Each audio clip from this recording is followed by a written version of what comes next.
Good morning, everyone. I'm Nitin, a second year undergraduate at IIT Madras, pursuing BTech in Electrical Engineering. As a part of Electronics Club, I am here to introduce you to the topic Fourier series and transform. So, in the previous session, this is the second session in the module of signal processing. In the previous session, we had a broad introduction to signal processing as a whole. In this session, in the upcoming session, we'll be discussing more about the mathematical concepts in signal processing. There's a lot of math, but we'll try our best to make it a bit intuitive and visual. So let's start. Fourier series over here is like an expansion formula. Like I'm sure you would have gone through a lot of formulas in your GE, like sin x expansion or cos x expansion. It's also an expansion, but a bit more general, which can be applied to any series that is periodic. And Fourier transform is another mathematical formula that we'll soon see. So first, let me give a few applications of this Fourier series and transform to get started. So like basically over here, this is used in image analysis and shape recognition. In the previous session, like what we did was we drew squares and rectangles around squares and rectangles and circles around circles. So this is also a primitive technique that can be used in that process. Currently, this is not being used. Rather, deep learning models are being used, but this is also a really good technique to use that. And also sound editing. Wait, let me give an example about image analysis first. For example, there is this car over here. Like by applying our Fourier transform, we can basically get a we can basically get the outline, the edges of the car by applying Fourier transform. Let's see how in a while. And also in sound editing, generally when we record audios, there's always a noise. So like there might be a high pitch noise or a low or some high amplitude sound. Like you can filter out those by using this Fourier series and transform. So now getting back to the session.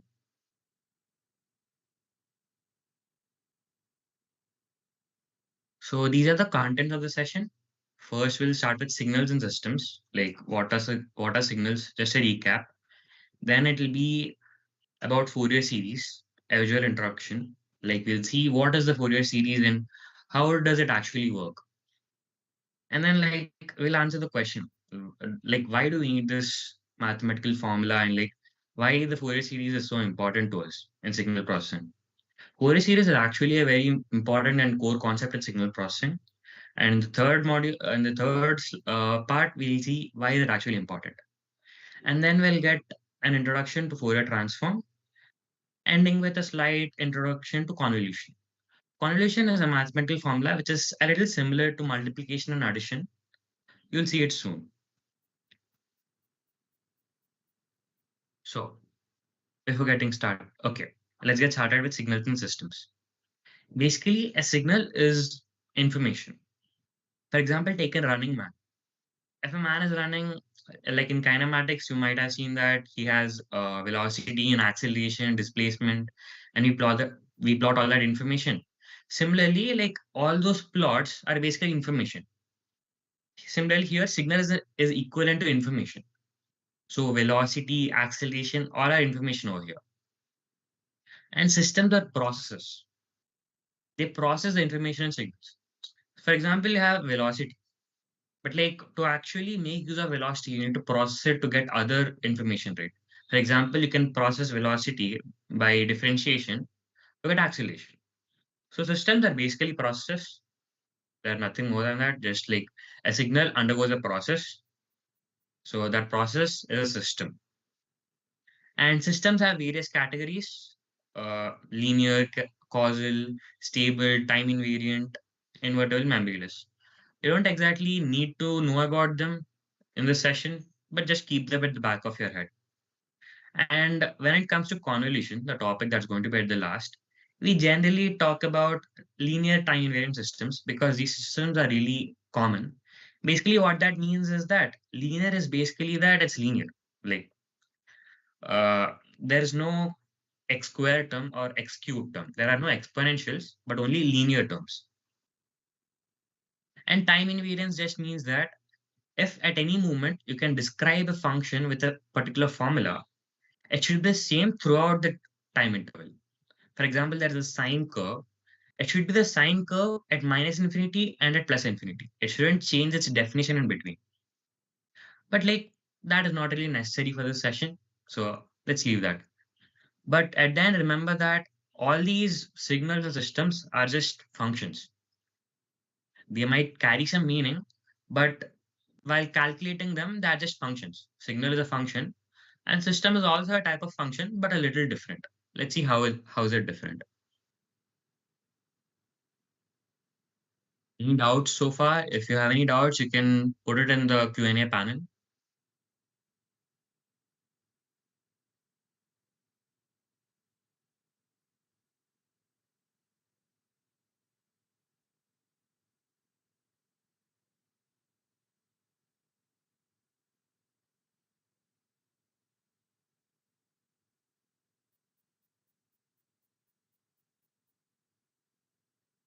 Okay, let's continue with that. So now we'll go through the a bit visualization of signals and systems. So basically, this is the process called system, and x of t and y of t are input and output signals. And again, input and output signals are just time-dependent functions. Well, a system is not exactly a function, but something called a functional, which is the same as the function, except instead of like, for example, x of t takes t as input, a functional takes x of t as input. Nothing much, just that. So over here, let's take the example of a system called differentiator. Sounds different, but it's just differentiation. Nothing complex, pretty simple. So for this part, let's go to Google Colab. Like we did in the previous session, we are going to use Google Colab for coding. You don't need to actually implement the code. You can watch the code, that's enough. Or if you want to implement it, you're fine. It's fine. You can definitely do it.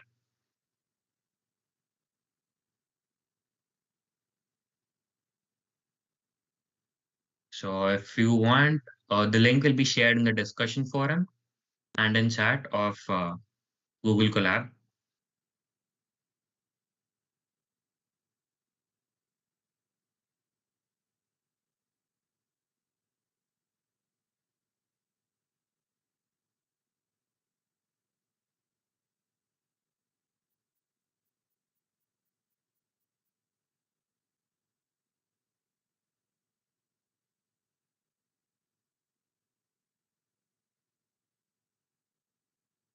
So once it's all right, I'll give a little of time for those who want to do the code to open Colab. And once you're done, let's get started. Put a thumbs up if you're ready for me to start.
If like Google Colab is asking for the share request, I guess just open your own Drive account instead of like this over here is using my Drive account to open this notebook.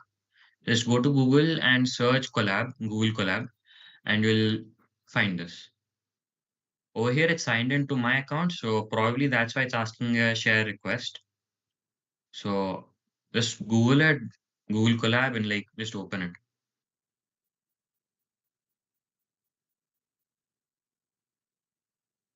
If you have any doubts, ask it in the chat box or Q&A panel.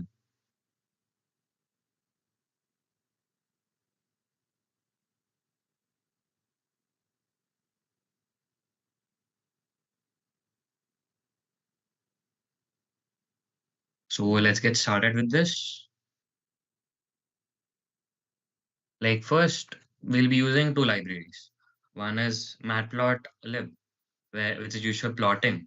Another is NumPy, which is basically all related to numbers and calculations.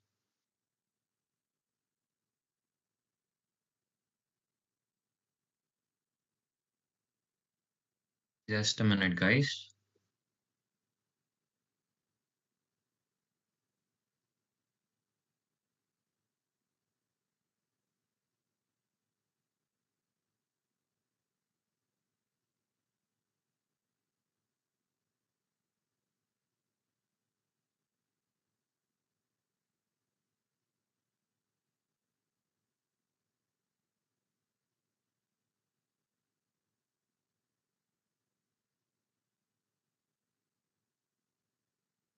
If you actually want to view what I'm coding, you can now view it with that link.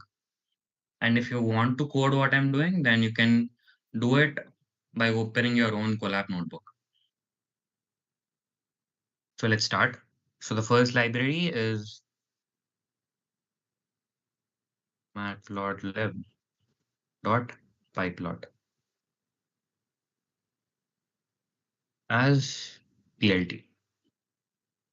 That matplotlib.pyplot is the library and PLT is the name by which we'll refer to the library instead of like typing out the entire library name. And import numpy as np. So this is like importing the library basically.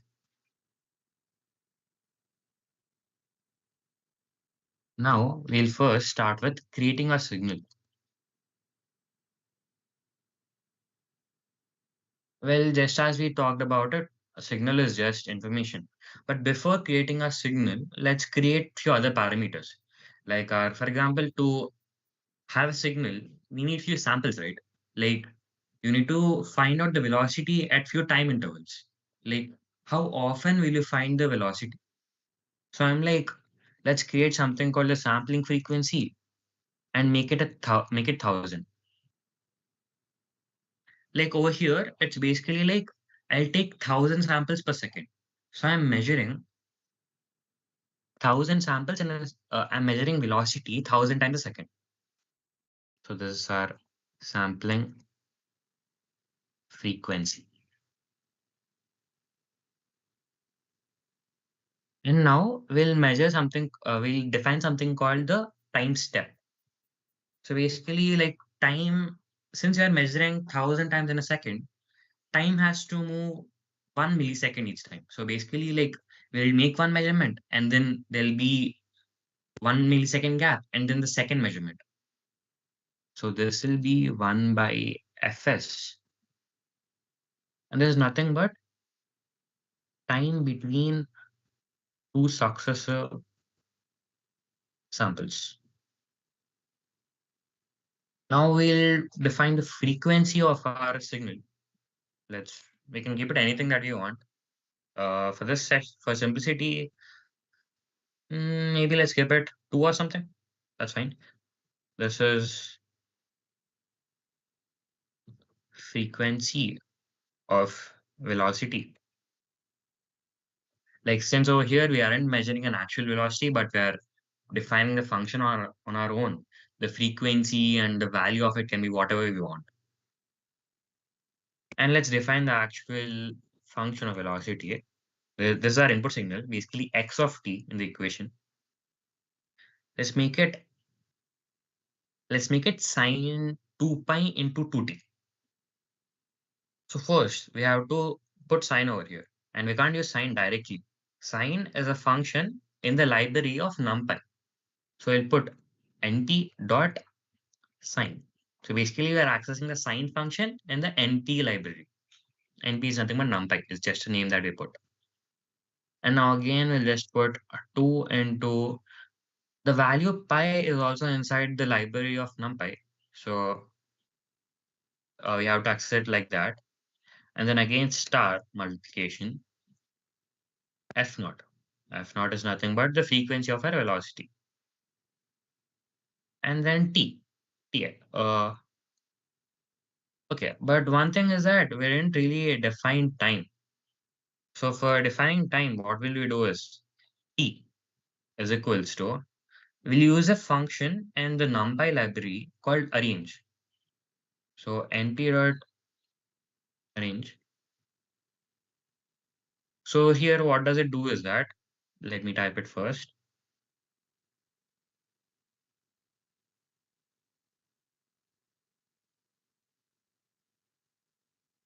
So here is basically between 0 and 1, I'm asking to make, like, it's actually not fs, it's actually ts. Like between, I'm asking it to make values of t between 0 and 1. So basically, we'll take 1,000 samples in 1 second. So in 1 second, I need 1,000 values, right? So what TS does is that it goes from 0 to the next step, which is 1 millisecond. So basically, it's like it starts at 0. It makes an array or a list of numbers. It starts at 0 plus TS. So it's 1 millisecond plus TS, which is 2 milliseconds. And so on till 1 second, which is 1,000 milliseconds. So this creates a list of numbers for us. And now we have created our signal velocity, which is x of t in the flowchart that I have shown before. Now we'll create the functional, like a functional, rather than exactly a functional, we can't write it over here, like in, because it's code, will represent it in a different form. Equation representing the system. Now this is the equation of the system. So this is x of t.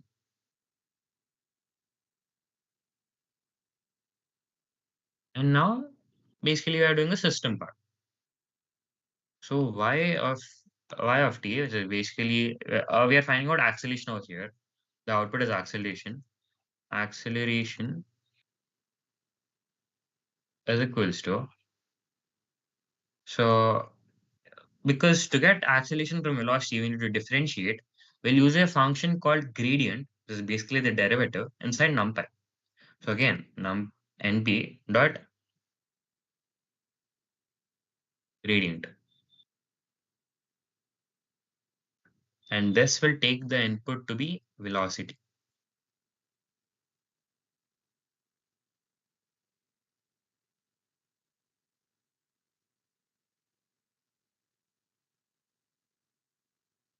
And also t, which is the variable over here.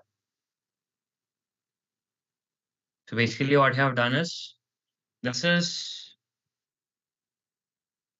y of t. Y of t is equals to d by dt of x of t. This is what basically you have written. And if you observe closely, this is sort of a functional. You're just giving an input of x of t and finding y of t. So you can write it also as capital x of t is y of t.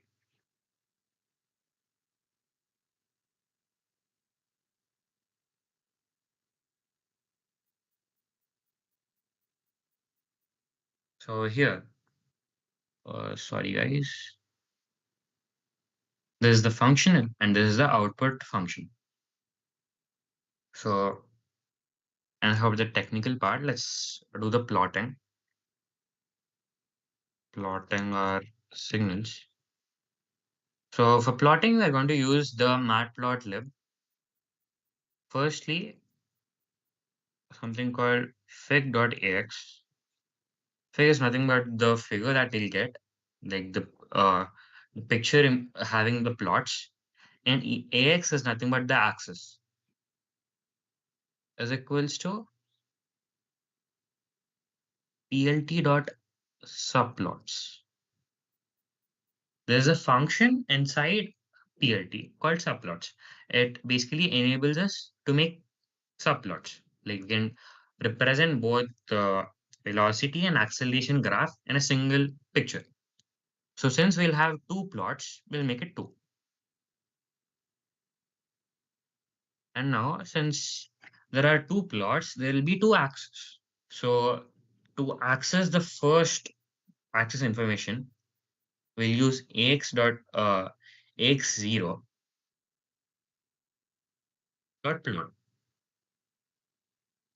And plot is again a function in ax, which has the inputs of velocity t, our x-axis, and velocity, our y-axis.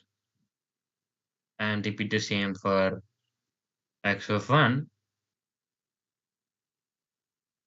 dot plot t comma acceleration. So this is what we use for plotting. And let's once run the code to check if there are any errors. Okay, this is our graph. So if you're confused which graph is what, let's do something. Let's put labels for these. So for putting labels, what we'll do is, you don't need to do this on your own. I'm just putting it over here so that you'll understand better. Set title. Again, set title is a function inside ax0. This is basically the first plot. I'm going to set the label as velocity slash x50. I'm going to put it again, x1 dot plot. Sorry, I made a mistake. Set title.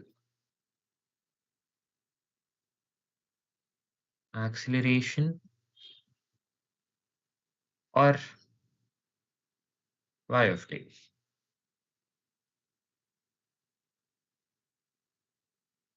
Basically, this is the part. And if you're using any other programming platforms like VS Code or anything else, you can use you should have to use another function called show, which basically shows the plot that you have made. plt.show. It's not really necessary for us right now, but let's still do it. Uh, there's a little bit of overlap because the image size is restricted. Basically, there is velocity or x of t, and this is the sine wave. As we can see, it starts at 0, goes to 1, and it has two parts. Like it goes from 0 to 500. It goes from a complete wave is done. So it basically repeats twice. And let's figure that information apart. Basically, this is sine and this is cos. We sent a sine wave, we got a cos wave. So this is velocity information, we're getting acceleration information out. This is a broad, this is like this is like the code for signals and systems. This is a very simple example, but hope that made you understand on what it actually is. Let me show the flowchart again. X of t or velocity gives into we give into the system, we get y of t, the sine wave, we get the cos wave. And the system is called a differentiator over here because it differentiates. If anyone has doubts, you can post it in the discussion group or the Q&A panel. I'll wait for a while for you guys to complete the code. I'll show the code over here.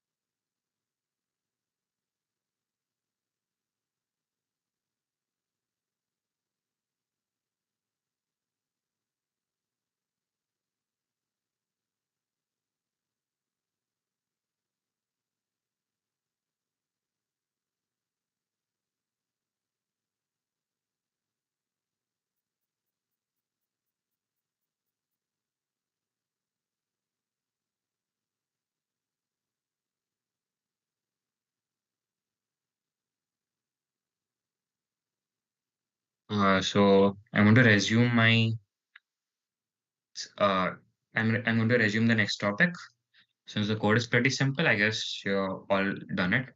And then even if you haven't done it, just It's just sine wave. We get the output as cos wave. Nothing much to it. But just get the flavor of signals and systems. That's it. Okay, now we're going to start Fourier series.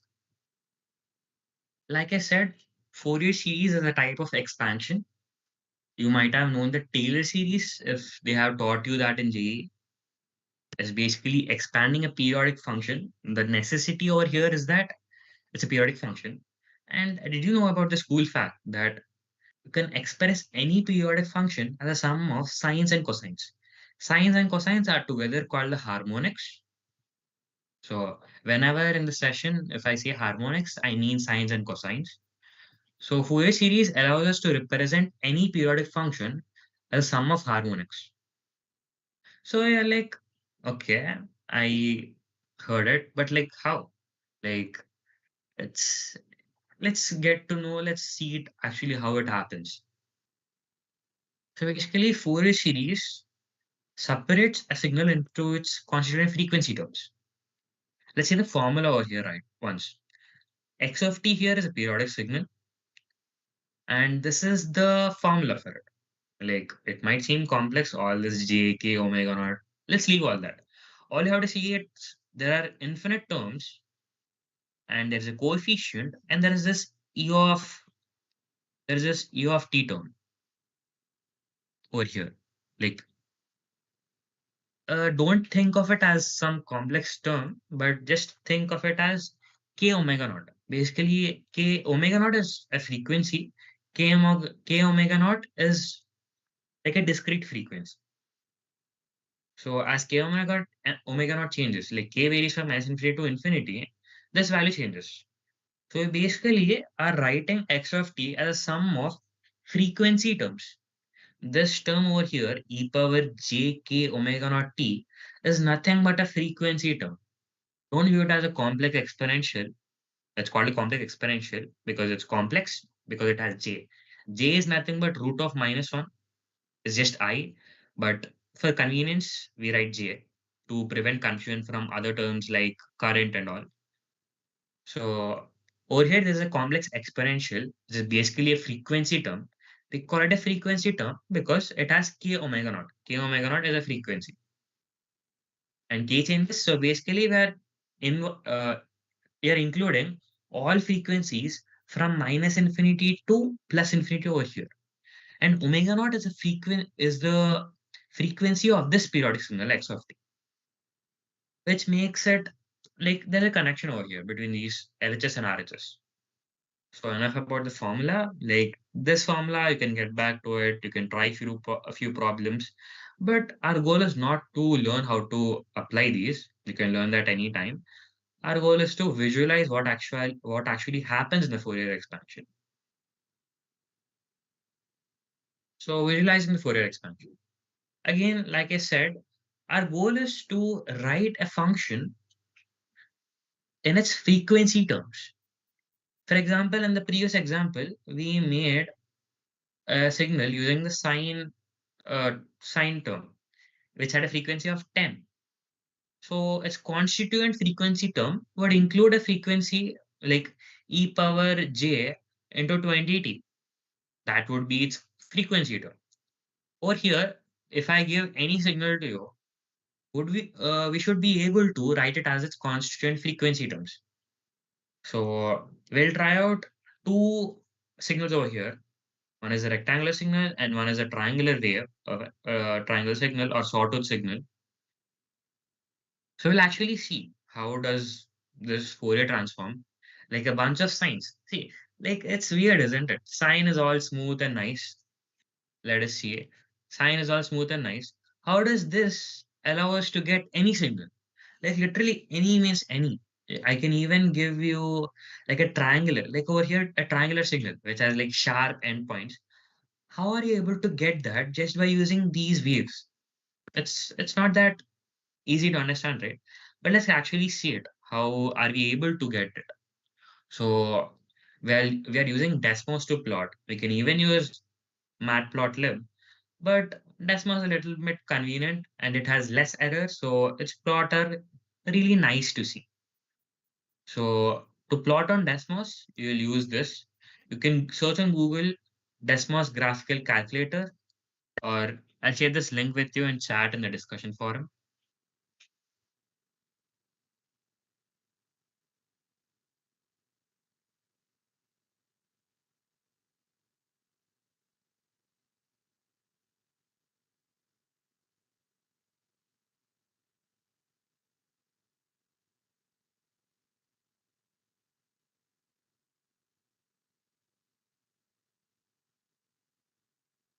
So hope you guys can open Desmos. Well, you can obviously see Desmos, like what I'm doing over here. This is just for visualization. If you're actually interested on how do we use Desmos for plotting and all, you can see how do I do it. There isn't much math into this. All this is just examples. If you want, you can have it, or it's fine, you can remove it. So firstly, what you are trying to replicate is a rectangular way, which is basically like 1, 0, 1, 0. Periodic, obviously, because Fourier transform cannot replicate anything that's not periodic. So over here, what I have given is this is the Fourier series expansion of this. Like we got it using this formula. This is called the analysis formula. It helps you analyze a function. Analysis just means that you'll find these AK values. This is a term, this is just an exponential, that's a frequency term. What is exactly unknown over here is an AK. Think about it. Like over here, we're writing it as a sum of all frequencies. That's fine. But like what actually has all the information is AK. AK basically says that it has this much of a frequency. For example, if we take the sine wave amplitude is 1. So if we actually write its Fourier series expansion, I mean, it's already a sine wave, so there isn't exactly a Fourier series expansion to it. It'll just become sine. Its AK value will be 1 because the weight of the frequency of this 10 is 1. So you can think of this AK as a weight of each frequency. Weight just means like how much of a frequency is there. In sine wave, 100% of the frequency is 10 only. So this k omega naught becomes 10, and this AK, like since omega naught is also 10, because x of t period is 10, x of t is nothing but sine t, k becomes 1, and all the remaining AKs which are not 1 become 0. Because see, this signal does not have any other frequency other than 10. It's a pure frequency. It just doesn't have any other frequency except this. So if you take this and apply its Fourier series expansion, all you'll get is AK into e power something. E power something by Euler's formula, you can write it as Euler's formula, you can write it as sine cos theta plus I sine theta. So that is doable. Like we don't need to get to that. Basically, all I want to try to make you understand is that AK is the weight of frequency. And this example, the weight of 10, the frequency 10 will be 1, and all the other frequency weights are 0. Now let's get back to the example. Enough of theory. So over here, we see the Fourier series expansion. We see a pattern over here. 4a by pi. 4a by pi can be taken common. So what we have is sine omega naught t by 1, sine 3 omega naught t by 3, sine 5 omega naught t by 5. So it's basically sum of odd harmonics divided by their frequency. And if you're wondering what this A signifies, it's nothing but the amplitude of this rectangle. Since we are fine with 1, we don't care, we can just use A is 1. So first, let's put 4 divided by pi. To get pi, you just need to type P and I. Sorry, P and I, you get pi. To get from the denominator to the like to the normal typing part, you just need to press the side arrow, you'll get over here. Or you can take a cursor and press over here. Anything is fine. So now we took it common. What we're trying to see is we're trying to visualize how do signs, the seemingly smooth signs, help us get something as discontinuous not discontinuous, uh, something weird and sharp as a rectangular wave. Like rectangular wave is sharp. It's pretty different from the sine wave. So it's not very intuitive thinking how do we get the rectangular waves from the sine wave. So we'll try to visualize how do we exactly get it from the sine wave. So here we type the first sine term, sine t divided by 1. I mean, it's not necessary. I just put it for understanding that there is a pattern over here. And then there is sine 3t divided by 3 plus. Okay, let me first. I've done a slight error. Instead of t, because this is Desmos and it's we see over here that its x-axis is x variable, so it doesn't take in t, so x. Fine, nice. It plotted sine x into 4 pi. It's not exactly 1, it's slightly above. So now we add the next part, which is sine 3x divided by 3.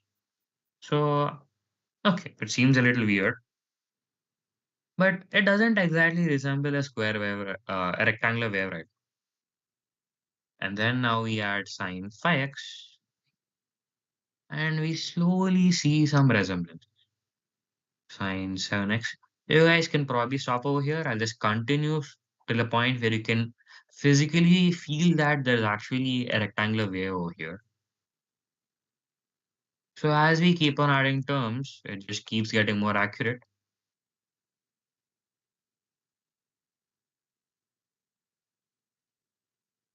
So now see, all I've done is add the frequency terms. What do I mean by frequency terms? Sine x, which has the frequency of 1, sine 3x has a frequency of 3, sine phi x has a frequency of 5. So I'm basically adding all these frequency terms to get this. And what do these coefficients mean? It basically says that in this rectangular signal, we have sine x and the weight of sine x is 1. The weight of 3x is just 1/3. The weight of 5x is 1/5. The weight of 7x is 1/7. So basically, as we tend to infinity, the weight of the last term becomes 0.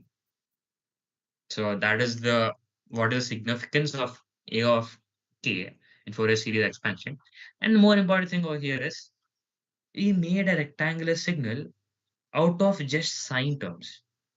You see, the value of it is approximating 1 and it's periodic with pi comma 0. So it's basically 1 0 1 0 1 0. If you go back and back, you can basically see that this is actually a rectangular wave. And we have successfully managed to replicate a sine a rectangular wave just by using harmonics, nothing but sines and cos. So let that sink in. And if you want to try it out or try in adding any cos term, or let's it'll get weird. But if you want to experiment, you can add anything. The software is in your hands. You can experiment around. I'll give a little of time if you want to ask doubts. If you didn't understand any concept, I'll repeat it. Just ask it. Basically, till now, we try to understand how exactly Fourier series manages to represent any function just by using sines and cos.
Yeah. Hari Krishna asked, differentiating this doesn't give an approximate function of the original function differentiation.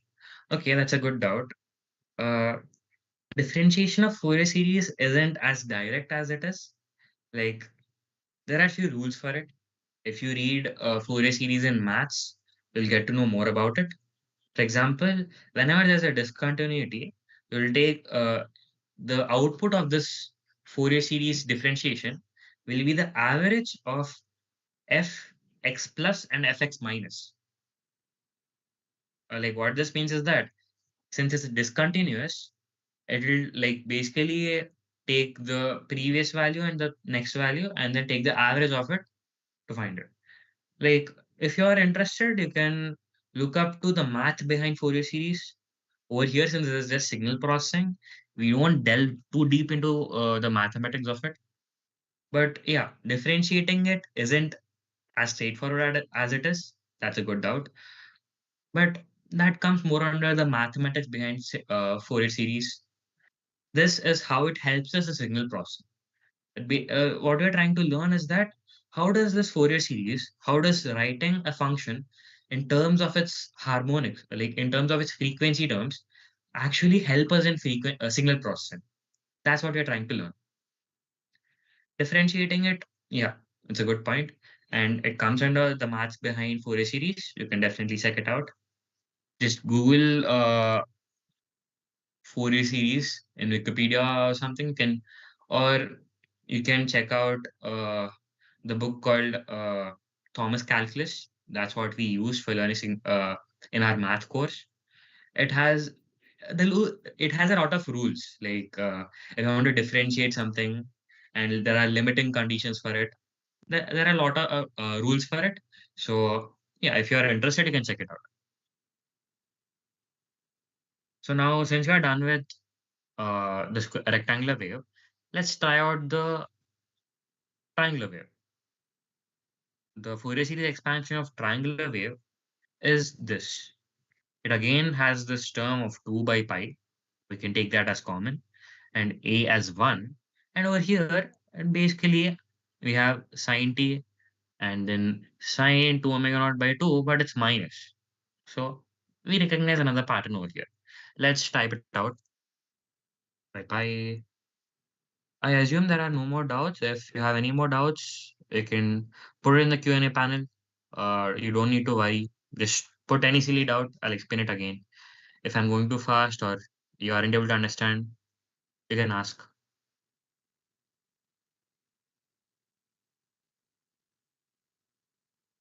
I'll continue typing the part for the triangular wave. I think you've gotten the gist of what we're actually trying to do. So I'll be quick on this one because I won't bore you with all the specifics. Sine 2x by 2 plus. Okay, let me remove this for a clearer understanding. Let's see where we have started. We basically started at sin x, a normal, peaceful sine wave. And now we are slowly going to add the second term, which is minus sine 2x by 2. It gets distorted a little. Like, observe how it changes as we add one term after another. It's actually really fascinating.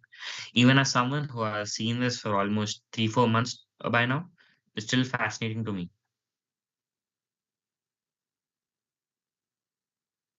3. Sorry for that.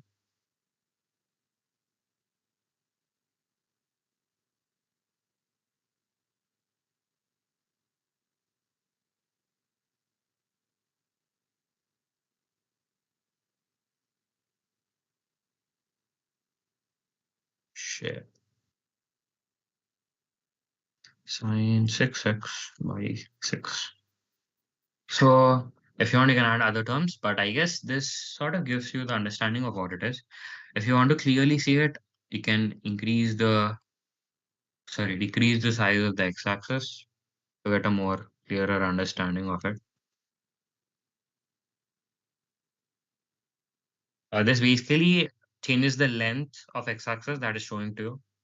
So I'm just making it short so that, and we can even lock it to prevent any zooming in or zooming out.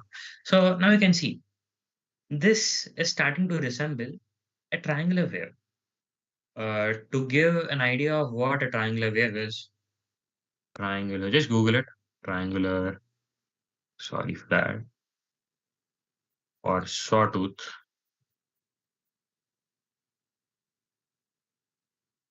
There are a lot of types of it. The one we are discussing right now is this one. There's a sawtooth wave.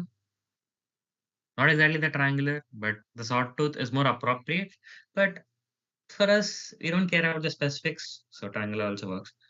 So basically, we see over here a repeats of every pi. Our signal is like goes down and starts again. It's a shifted version of this.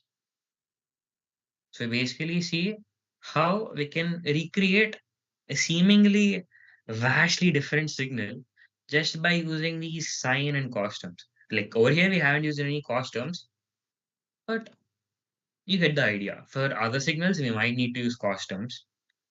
So yeah, and again, let it sink in that we can recreate these completely different straight signals.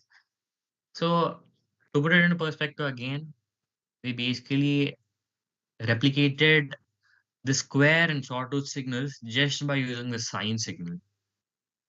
Multiple scaled versions of it. And another interesting thing to notice over here. Okay, that's fine. Now I understand how does Fourier series work. Okay, it works. So, but another interesting thing, if you notice, is that you can actually tell that sine omega naught t and sine omega naught t, sine omega naught 3 omega, sine 3 omega naught t by 3, these terms are common in these two. So we notice that by seeing what are the coefficients of the frequency terms, we can see what is the overlap between functions. Over here, basically, if I put the two curves, you can see this part. Let me unlock the graph to zoom in. This part, the later part of the graph, is actually common. So we can broadly understand that what this minus part is doing is removing this part, this whole peak at 0. It's removing that and making it more sawtooth-like.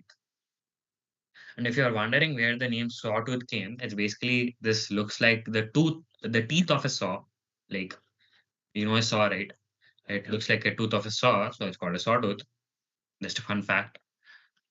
So you can see, actually, this triangular wave has a whole square wave in it with few additional negative terms, which make it the triangular wave.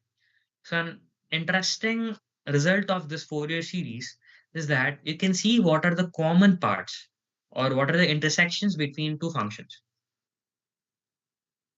Keep this in mind.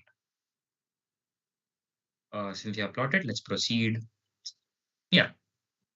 As you're talking about it, what's the big deal of this? Like, why are you making this big deal of being able to represent some random functions using sines and cos? Why do we need it? What is purpose?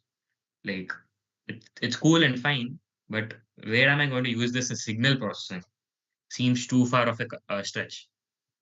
So, yeah, this whole Fourier series gives us a new perspective. Let's see what that perspective is. There's a lot of text. Let me break it down point by point. The first thing is time domain is really irritating to deal with. We have seen that basically what do I mean is that, for example, let's come to this later. Time domain means that if you want to compare two signals, if I said compare the sine and cos, or sorry, sine, rectangular and the sawtooth, or I say compare this random weird signal and this weird signal, it'll be like, how do I compare it? Like you can say both are periodic. We are dealing with periodic signals right now, so that's common. But it's weird. Like all you have to do is just take each and every value at each and every point of time and then compare it, which is really cumbersome. What do I mean to say is that this time domain, which basically means x of t, the domain over here is time. The variable over here is time. So time domain is annoying to deal with. Further, we see that to extract information from a signal, we do many operations. One, the convolution that I said in the start of the session, all of those involve a lot of calculus. And if we proceed to move on in the direction of Fourier series in time domain, we need to do a lot of calculations. And advanced calculus is really annoying. Like you need a lot of data sheets about integrals. It's really annoying. So, but we noticed something that having this Fourier expansion, we were immediately able to say that okay, this rectangular wave and sawtooth have something in common. Like basically half of the triangular wave is nothing but the square wave, the rectangular wave. We were able to see that. I mean, you can even see that before. But what I'm trying to prove is that you instead of having to find out the like value of the signal at every time interval and then comparing it, all we are doing now is just looking at the coefficients, AKs. These values of coefficients, these weights, make it simpler. Basically, instead of looking at the whole time domain, we're just looking at the coefficients. So in this example, instead of uh, dealing with the value of this signal at each and every time interval, all I'll do is I'll take the Fourier transform, a Fourier series expansion of this periodic signal, and then look at its coefficients, and then compare its coefficients. Then I'll be like, okay, A1 and A3 are same, maybe. I don't know the Fourier series expansion of these. It might be complicated, I'm scared. So basically, all I want to say is that this whole Fourier expansion and these coefficients make it easy for us to analyze signals.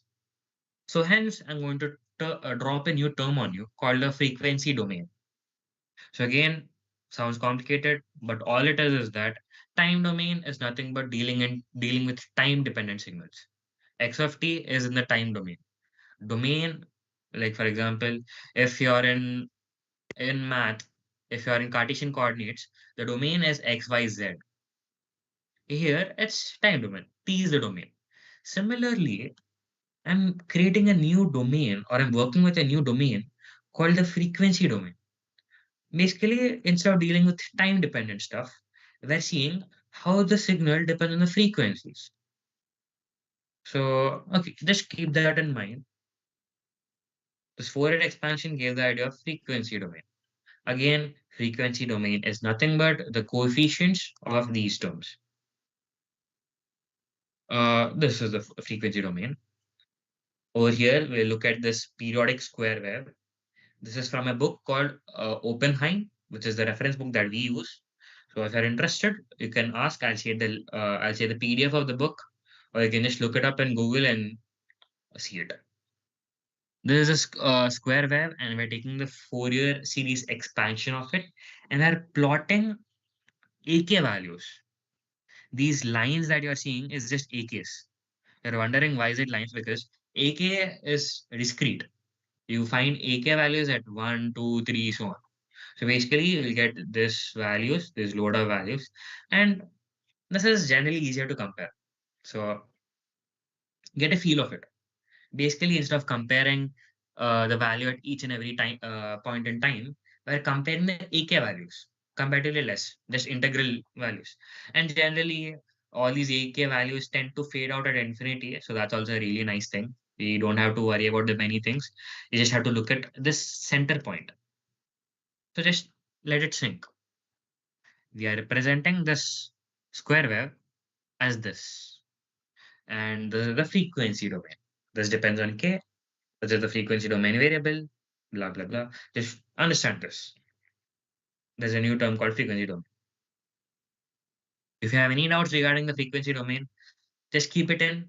Let me bear with me and let me explain two more points, and hopefully you'll get a better understanding of the frequency domain. Basically, you have to convert the information in a signal into a function that depends on frequency. Again, like we said, working with frequency domain is a lot more helpful and simpler than time domain. And think of it like signals, for example, take sound. If you have high pitch and low pitch sound, to differentiate it, it's much easier if you have frequency. So instead of saying I have at 2 seconds, the decibel value is 10 and 20, instead of that, if I say I have frequencies 1 and 2, you'll be like, 2, I don't want two frequency, just remove it.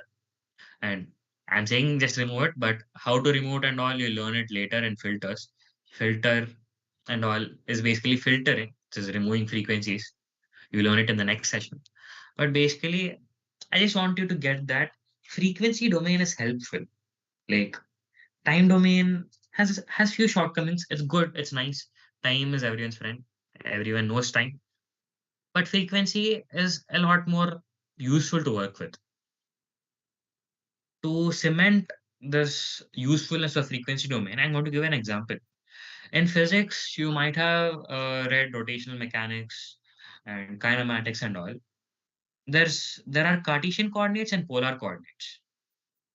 And when you come to rotational mechanics, we generally prefer to use polar coordinates. And whenever we are in normal kinematics and Newtonian dynamics, we prefer to use Cartesian coordinates. I mean, like, why? You can use just Cartesian everywhere, right? But you'll say polar coordinates are more useful. I mean, rotation dynamics means rotation. So rotation is more useful in polar coordinates, which has theta, right? R and theta instead of x, y. So that's why you use polar coordinates. Similarly, it's the exact same thing. Over here in few domains, frequency domain is a lot more useful. Using frequency dependent terms is a lot more useful instead of using time dependent stuff. So that is this whole new perspective of frequency domain that Fourier series brings us. To summarize it, the Fourier series gives us the idea of frequency domain to work in frequencies instead of time.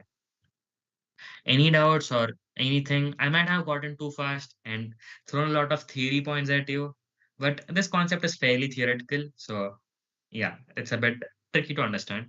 If you have any doubts, I'll help you understand it. Just drop a question in the Q&A panel.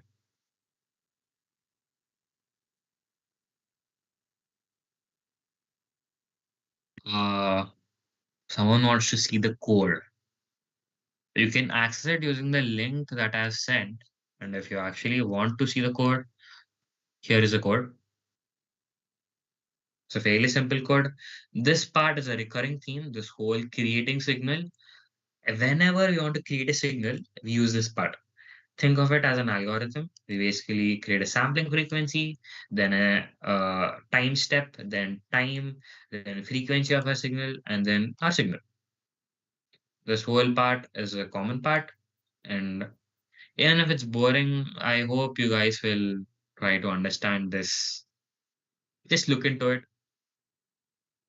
just feel it. You don't need to get all of the things I'm saying. I say a lot of stuff, but I want you to get the basic meaning of that Fourier series is actually something cool and useful.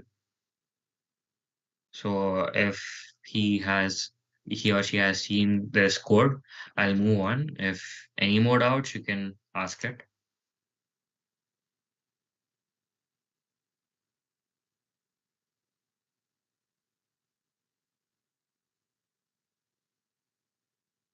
So frequency domain and okay, cool.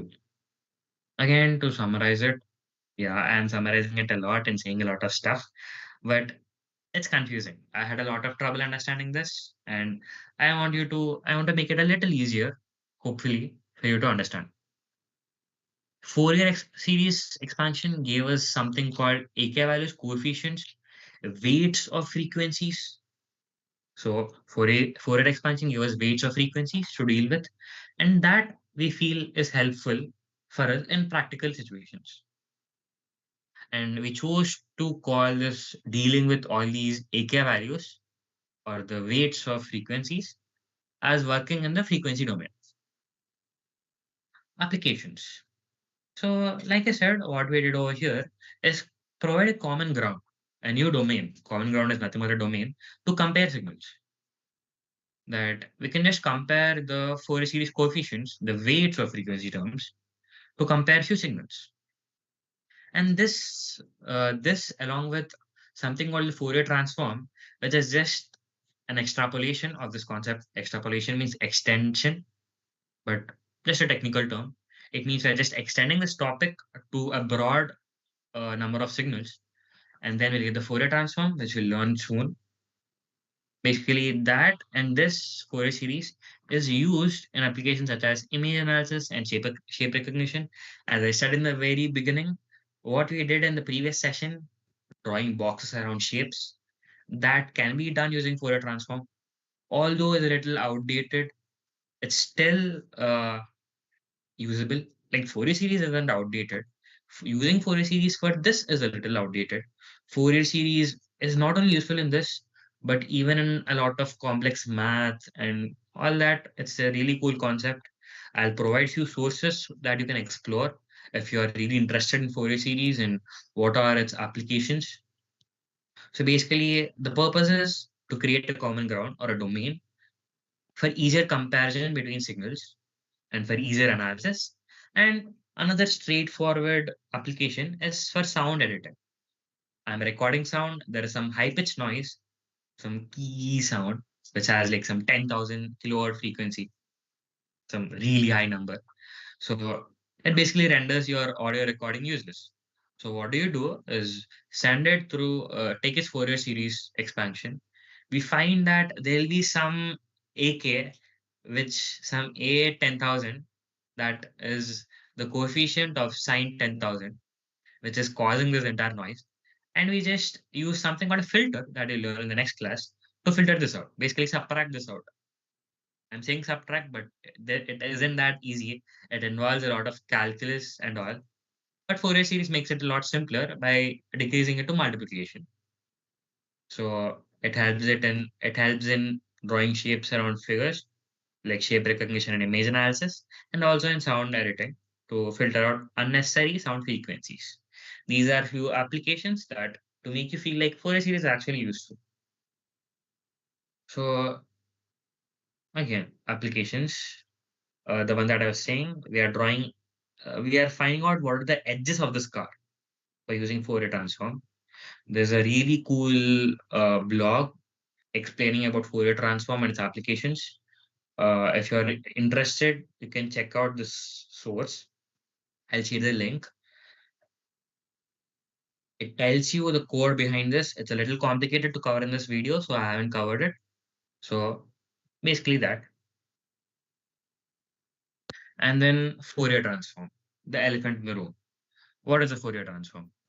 This is the actual final addition, you can say, of addition of the Fourier series. It basically helps you convert any signal into its frequency counterpart. So you have like you generally convert some function that depends on x, y, z into a function that depends on r, theta, and phi, right? In physics and math. Simply over here, Fourier transform basically transforms a signal that depends on time to a function that depends on frequency. That is, we convert a function into its frequency domain counterpart. So if you want to know how did we get this whole Fourier transform idea, it's by extrapolating the idea of Fourier series to aperiodic signals.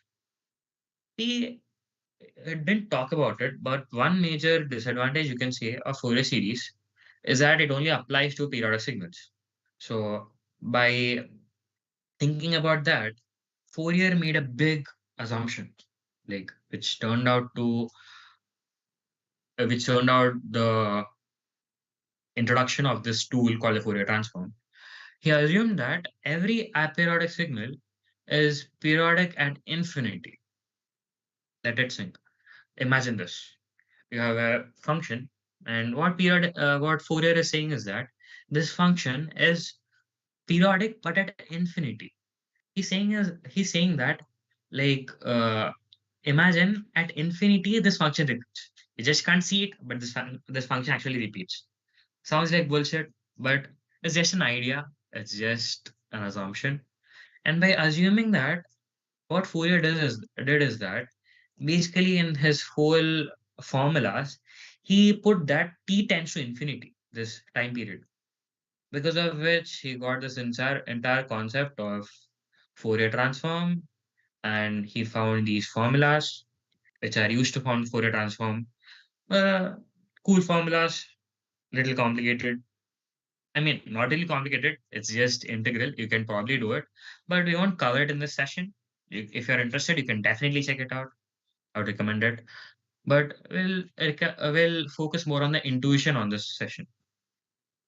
So again, Fourier expansion carries the information of weight of each frequency term, which is nothing but how much a frequency is present.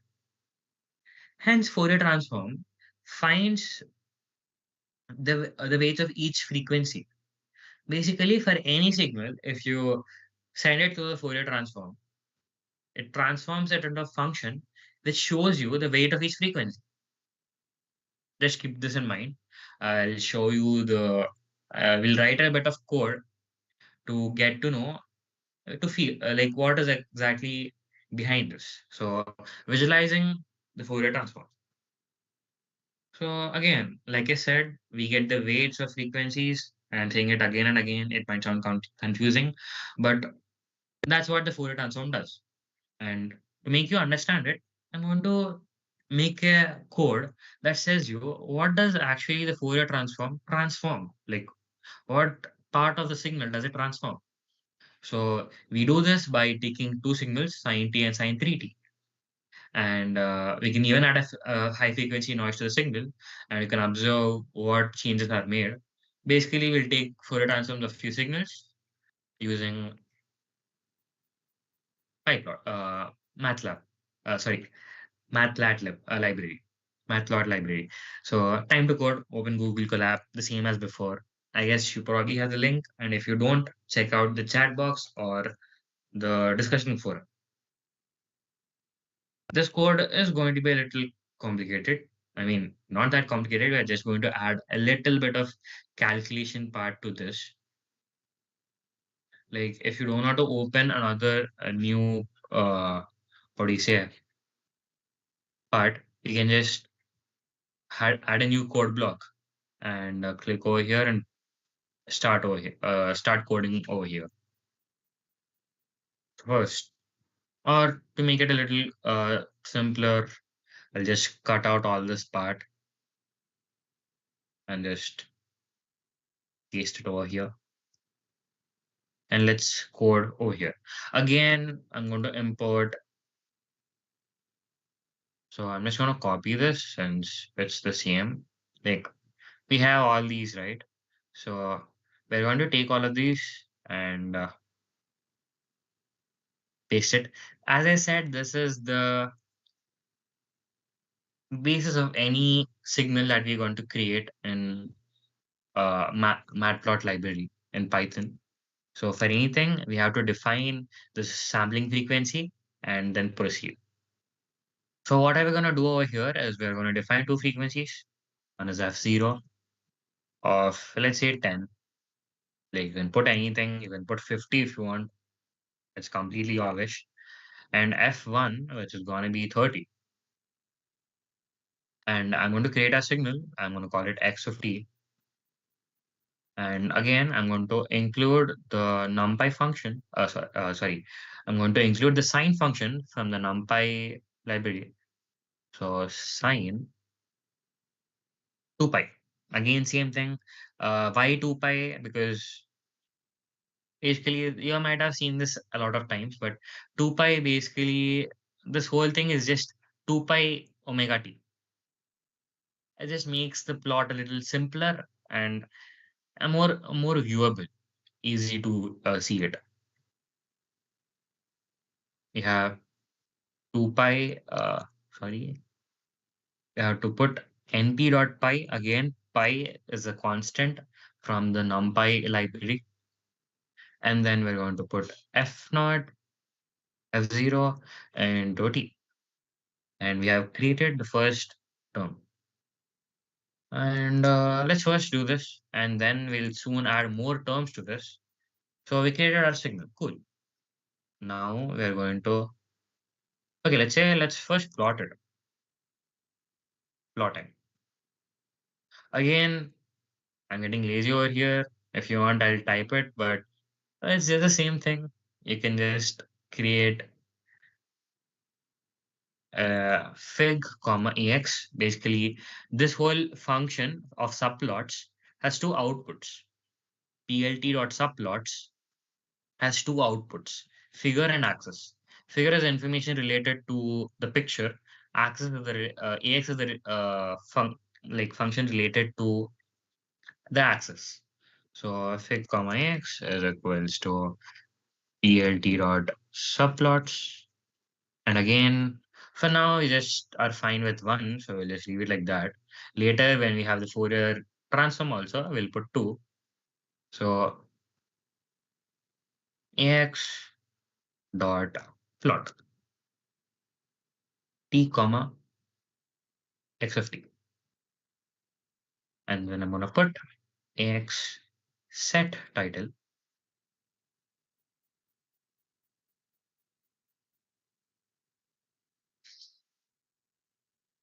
original or time domain. Now we're gonna, if you're wondering how to compile, sorry, I haven't said it. If you want to compile, you can press this button or you can just press shift enter. Shift enter basically runs the code. So basically what you have done is that you have created a sine wave with frequency 10 and plotted it. Now the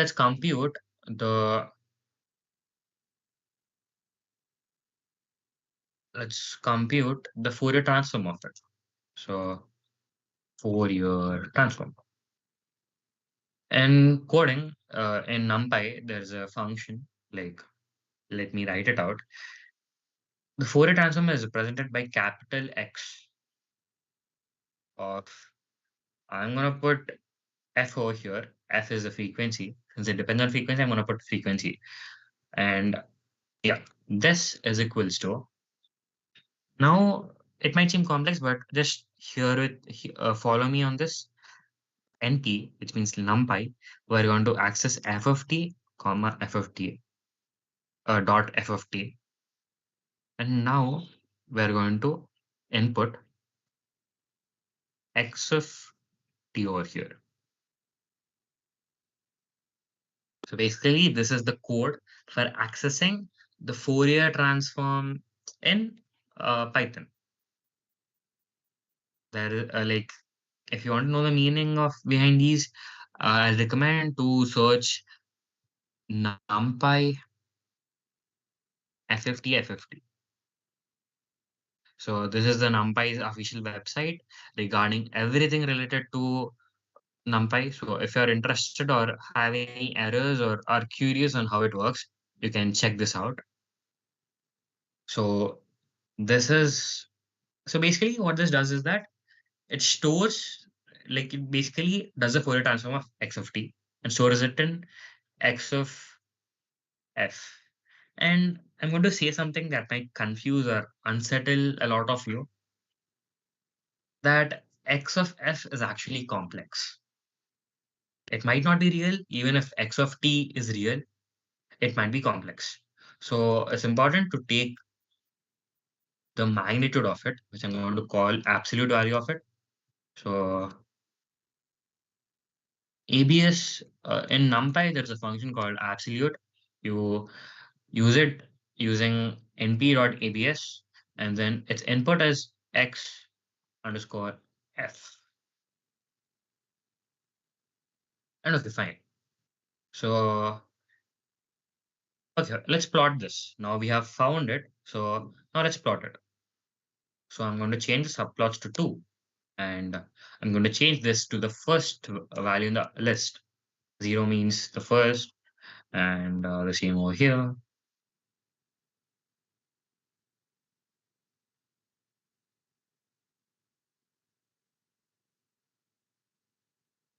So I'm very sorry. This should be 0 and this should be 1. 0, 0 depends is the first one, which is x underscore t. And over here, let's put capital X underscore f abs. And now you might be like, okay, it shouldn't be t over here, right? Okay, fine. For this time domain, I put, let's change it to frequency domain real quick. For time domain, I put t, but for frequency domain, I should put f, right? But I don't really have f. What is f over here? So to get f, basically sampling, the samples of, not samples, but the values at which the Fourier transform is evaluated. Again, NumPy did the Fourier transform. So we have to ask NumPy only for the values of f. So again, we use f is equals to np.fft.fft frequency. So this basically gives us the frequency values or an array of frequency values where the Fourier transform is evaluated. And its input is p dot shape minus 1.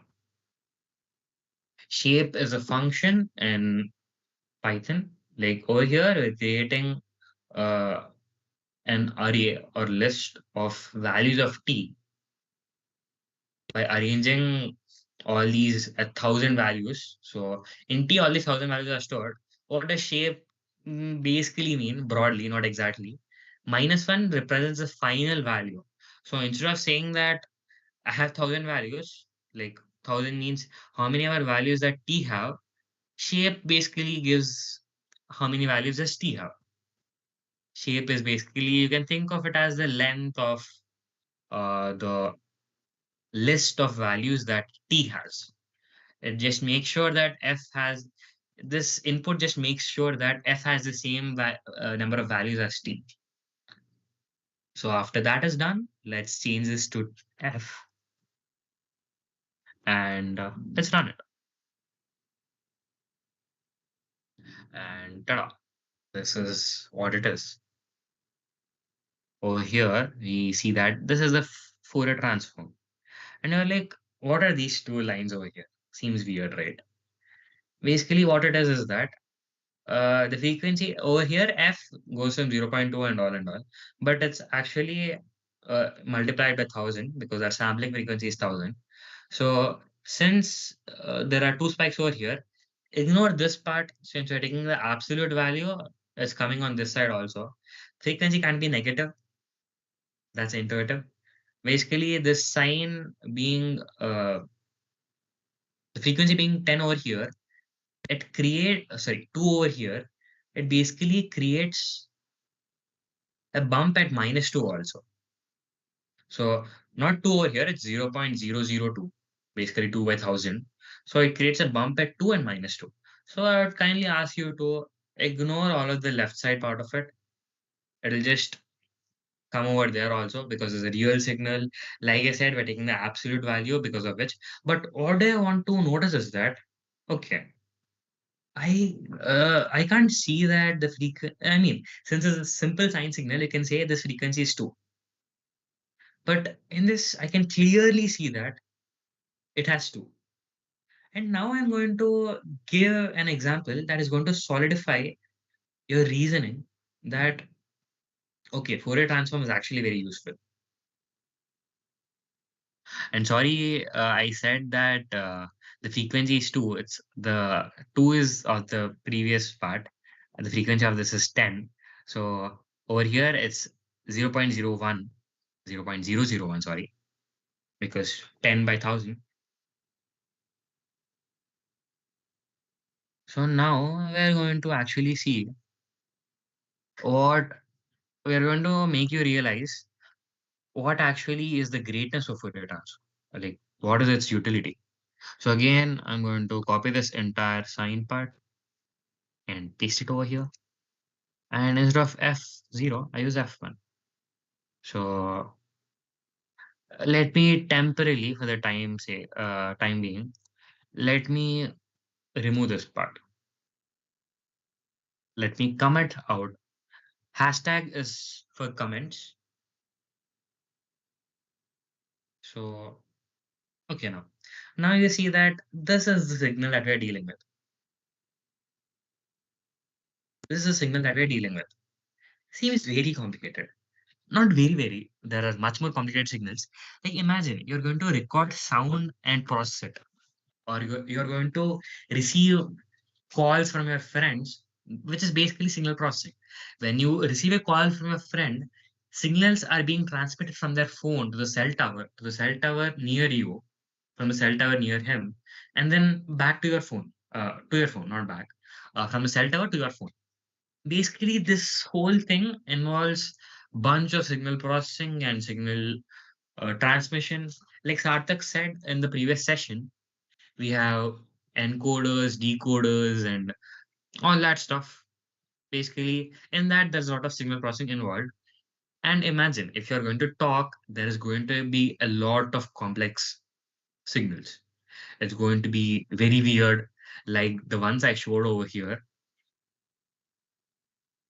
Our signals are going to be like this. I mean, the signal I'm showing over here is also not that less complicated. So I'm like, what are the frequencies in this?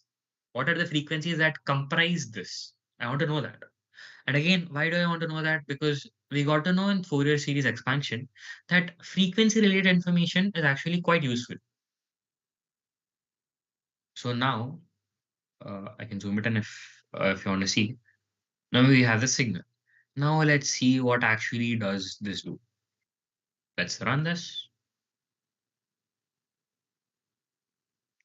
And now we have four bumps. Like the previous one, kindly ignore the left hand side and just focus on what's on the after zero. So at over here, there's a bump. What is this? It's nothing but 10 frequency or 0.001. And that is 30. And why is there a difference between the heights?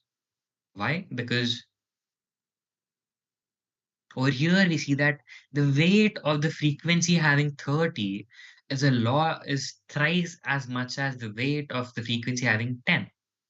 So since this part comes later, the bigger line, this must be the 31 and this is the 10 one.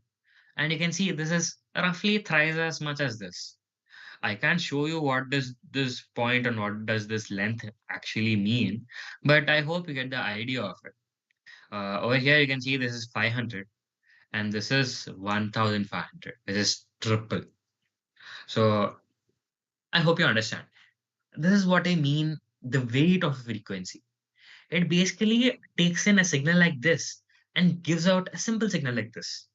And if I wish to remove this signal, remove this high frequency 30 frequency signal, all I have to do is use a filter that removes any frequency higher than 10. Then these two bumps are removed.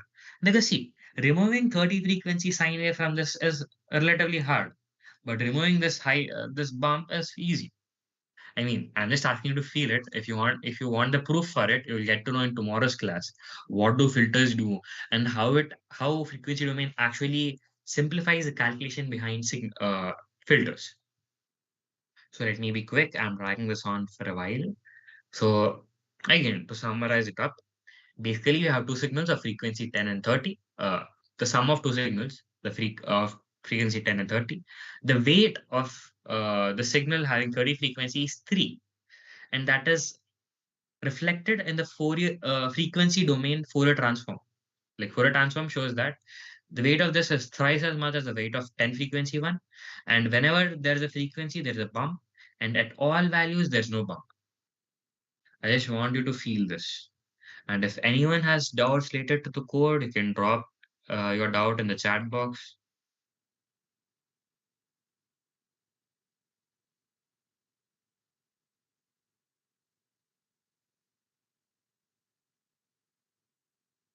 Like again, this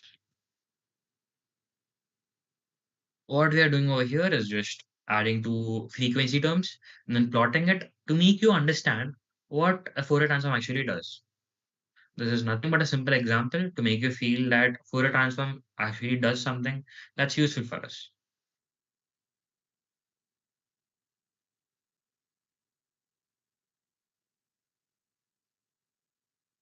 If anyone wants to see the code, you can see it over here, or you can see it using the link I have shared in the group. Anything is fine.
Okay, fine. Since there are no doubts in the chat box, I assume that you have either not understood anything or hopefully you have understood what I'm trying to review over here and have noted down the code if you wanted or understood the code.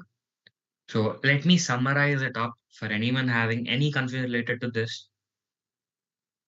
A Fourier transform does nothing but give you the information related to its frequencies. Point number one is that when it comes to signal processing, dealing with frequencies proves really helpful in situations like filtering out noise and many other applications that you'll get to know if you will further look into signal processing. Like, I can't give much examples which are directly intuitive.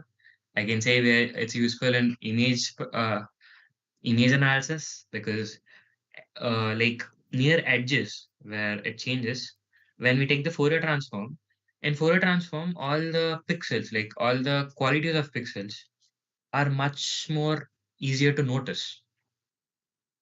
Like the like similarly how in the previous examples, the information regarding like the weights of frequencies, it's much easy. Like Fourier transform of any image helps us see its qualities much easily. That's its application. And again, final summary. I know it's theoretical and confusing, but let me summarize it again. Taking the Fourier transform gives us the information about the weights of frequencies. It gives us a plot having the weight of each frequency and telling us what all frequencies comprise the signal. Like if I wanted to recreate this signal, what frequencies would I need and what is the weight of the frequency that I would need? And since, as I said in the very start, a frequency term is e power something, e power j something something.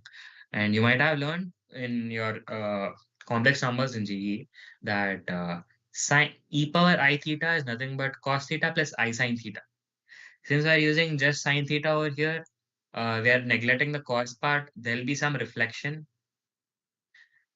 in that because, like I said, over here we use complex exponentials for frequency terms. That is the very reason our Fourier transform is complex. I have a slide dedicated to why the Fourier transform is actually complex because that might be not very intuitive to a lot of people. So we'll discuss that. So yeah, let's get back to this later again.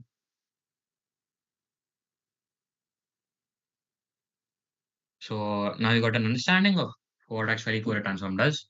It shows you the weights of frequencies and what are the constituent frequencies. That's it. Basically, those two, the frequencies available and the weights of frequencies. And then now I'm going to show a screenshot. Okay, this might seem like, what is this? This seems really complicated and all. This is from video by 3Blue 1 Brown. He's an amazing YouTuber who makes videos on visual math videos. I would definitely recommend to check out his video on Fourier transform if you have the interest and the time. So Ignore this part, this whole complicated part. It's actually the logic behind Fourier transform.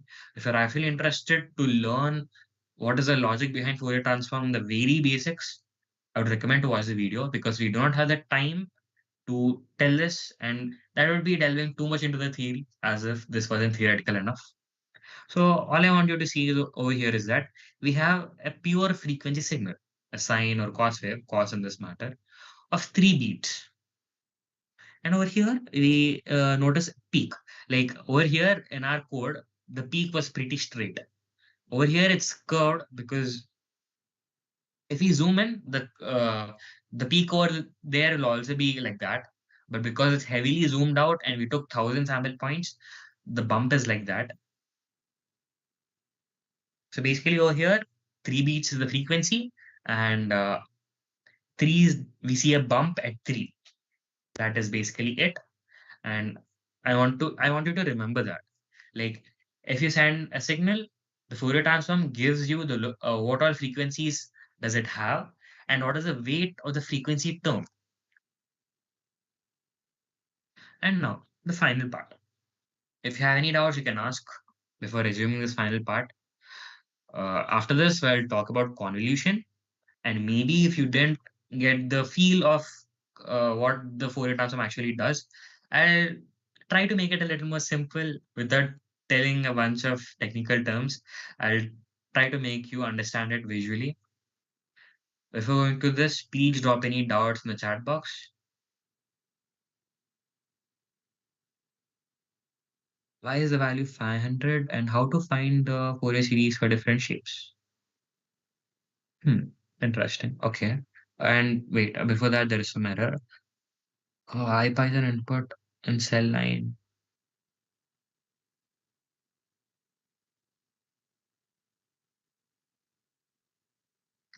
Like whoever has put this code error, you have forgot to put 2 in subplots.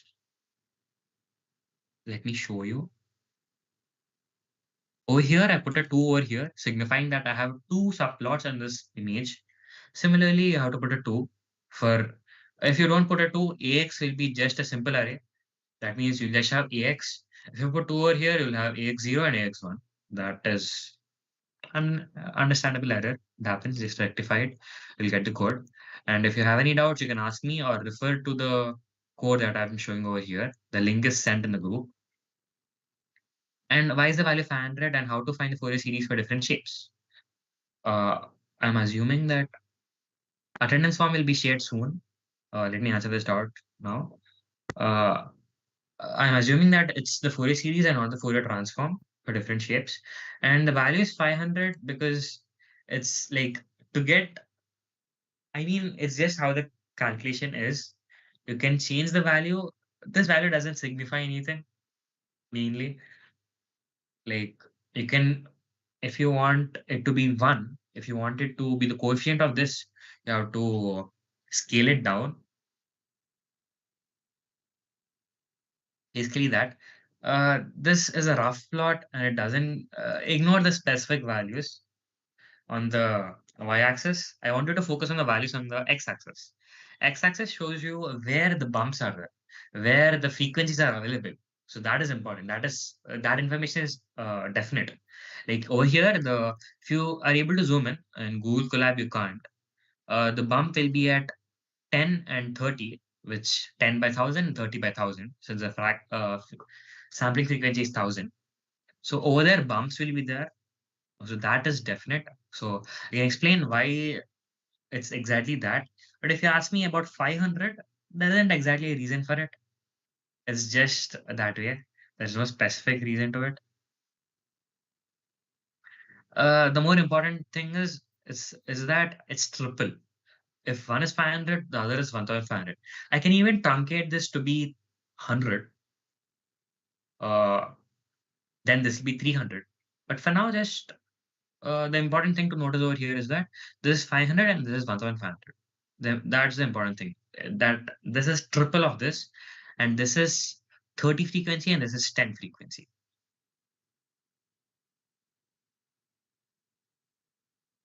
Uh, show the total code once. Definitely.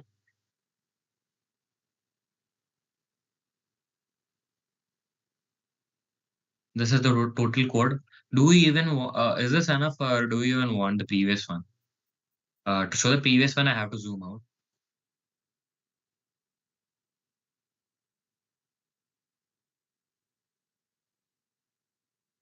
Again, if you want the previous code, you can open the link that I shared in the group. Just press the link.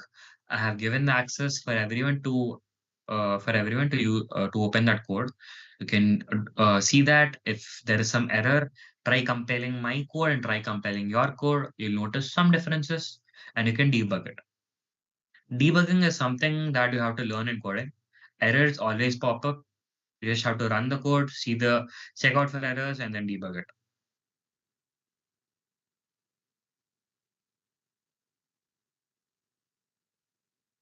It's fine. Yeah, cool.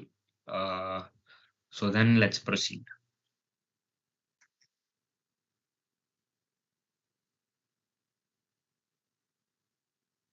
Why is our Fourier transform complex? That is the question.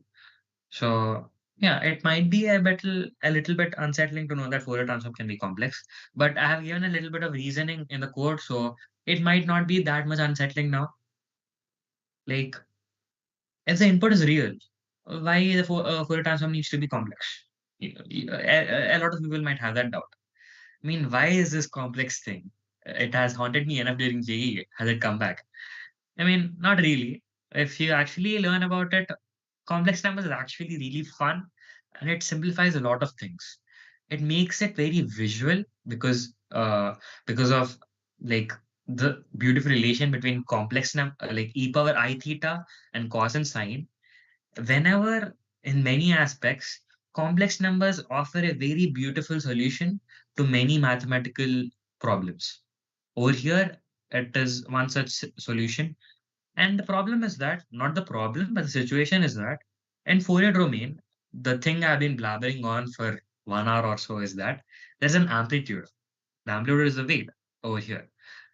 The weight of each one, like one person pointed it out, 500. That's the amplitude, and there is phase. That is one thing that we haven't been talking about. Well, I'll tell you don't need to know about phase much. In this simple examples, phase doesn't come into account. Phase is you can ignore phase, but phase is important when you remember we took the magnitude of the Fourier transform. Yeah, if you take the phase of it, if you find the phase of it, you will get to know that in this situation, the phase won't matter because we just have sine waves.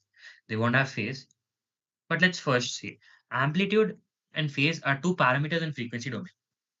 Like in this domain of frequency, we have two things that we have to worry about. One is the amplitude, which tells you the weight of a frequency, how much of a frequency is present. Is it very important? Is it 100% available? Or is it just zero point 0.1? Like, you might need to divide it by 5, maybe.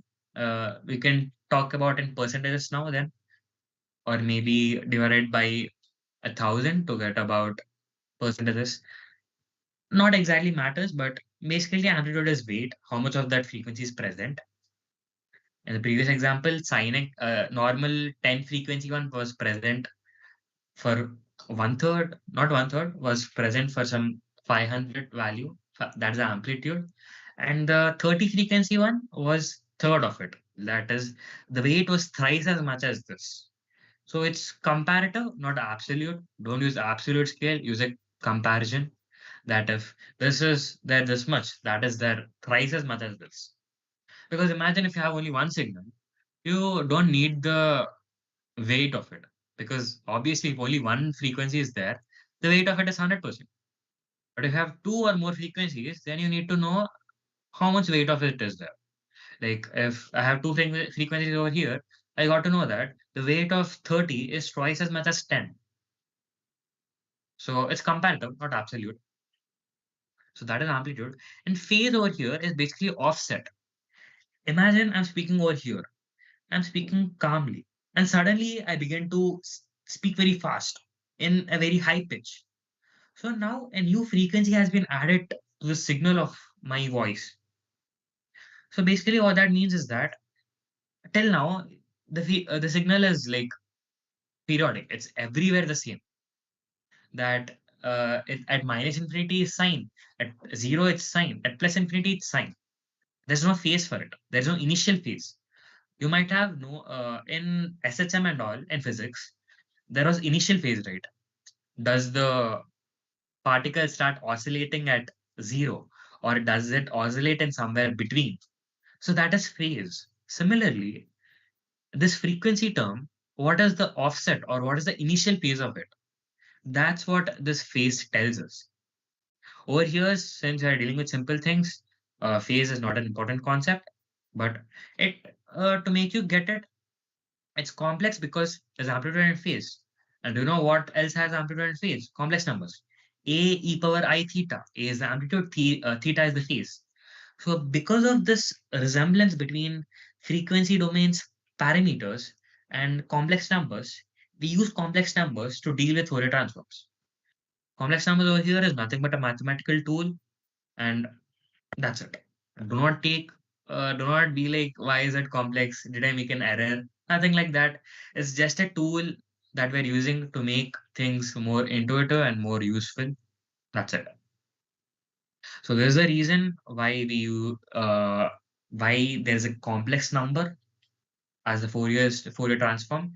If you have any doubts regarding this, you can drop it in the Q&A panel. We basically approach the end of the session. If you want, I can go over any of the graphs or codes to explain it again. Or if you want to know again what is weight and amplitude, or you might have missed any section of it, I'll repeat it. The session is close to its end. We'll soon share the attendance link. And there's a small concept called convolution, which I'll be talking at the end after this, after your doubts and all. So please drop your doubts.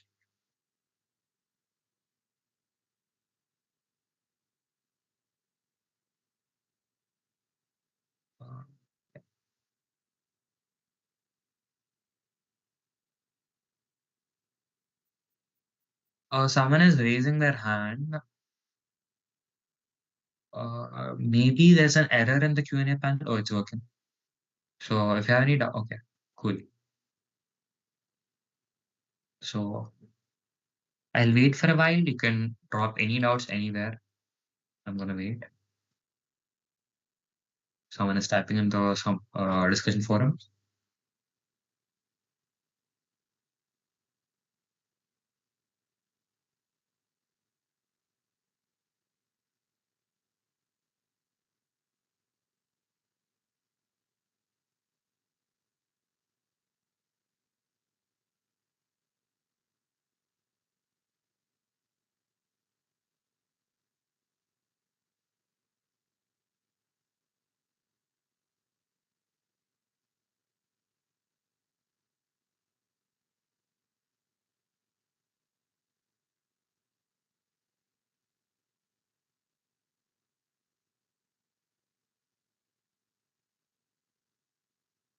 I believe the Q&A panel is working, and if someone has any issues with the Q&A panel, then definitely drop your doubt in the discussion forum. I'm viewing doubts in that also. So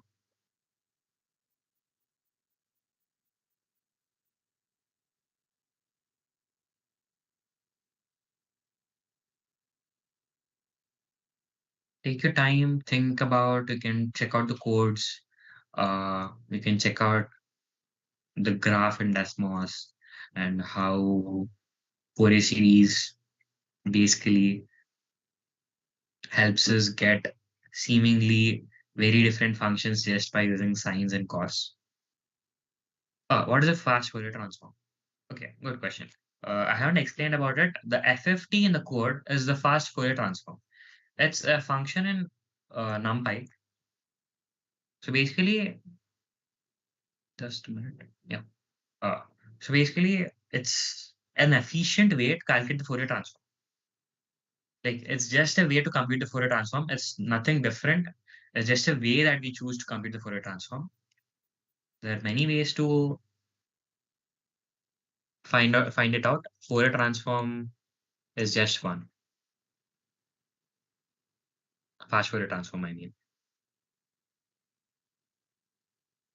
It seems there's some issue with the Q&A panel. You can push it out in the discussion forum. And again, fast Fourier transform is nothing but a way to compute the Fourier transform. Over here, you can Google what is the fast Fourier transform. It's not that necessary. It's not related to the concept of Fourier transform. It's more related to the math and the code behind it. So over here, fast Fourier transform is an efficient way to compute the Fourier transform of a function in NumPy in Python. It's just a library in Python. It's just a method of calculation. I hope you understand. Don't worry about the attendance link. We'll definitely send it.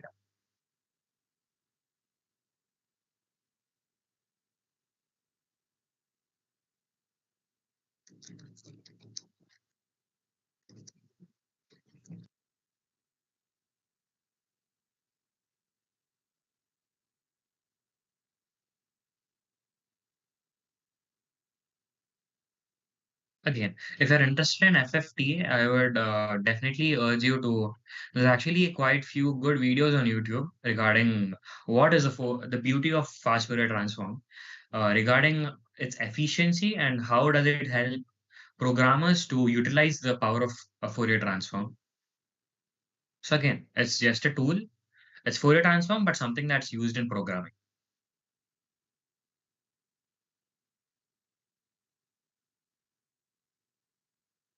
Yeah, there are few. What does np.abs_xf mean? Absolute means the modulus. Basically, as I told you, x of f, capital X of f means the Fourier transform. The Fourier transform is complex. So we can plot the phase as well as the magnitude of the Fourier transform. So over here, ABS is taking the absolute value, and absolute value for complex numbers is nothing but its magnitude. If it's raising doubts, I'll change this from ABS to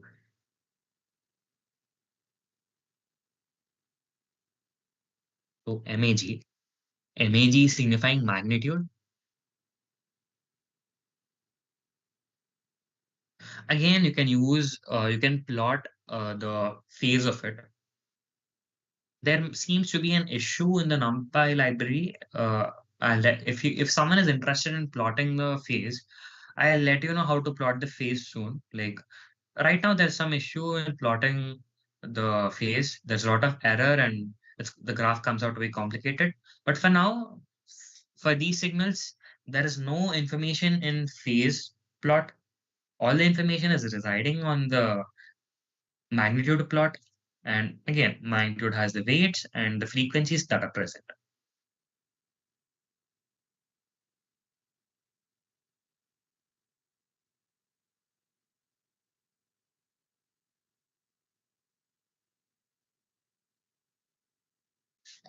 By the time the session ends, we'll be sure to send the attendance link by 1 o'clock or so. Don't worry about attendance. We'll definitely share it.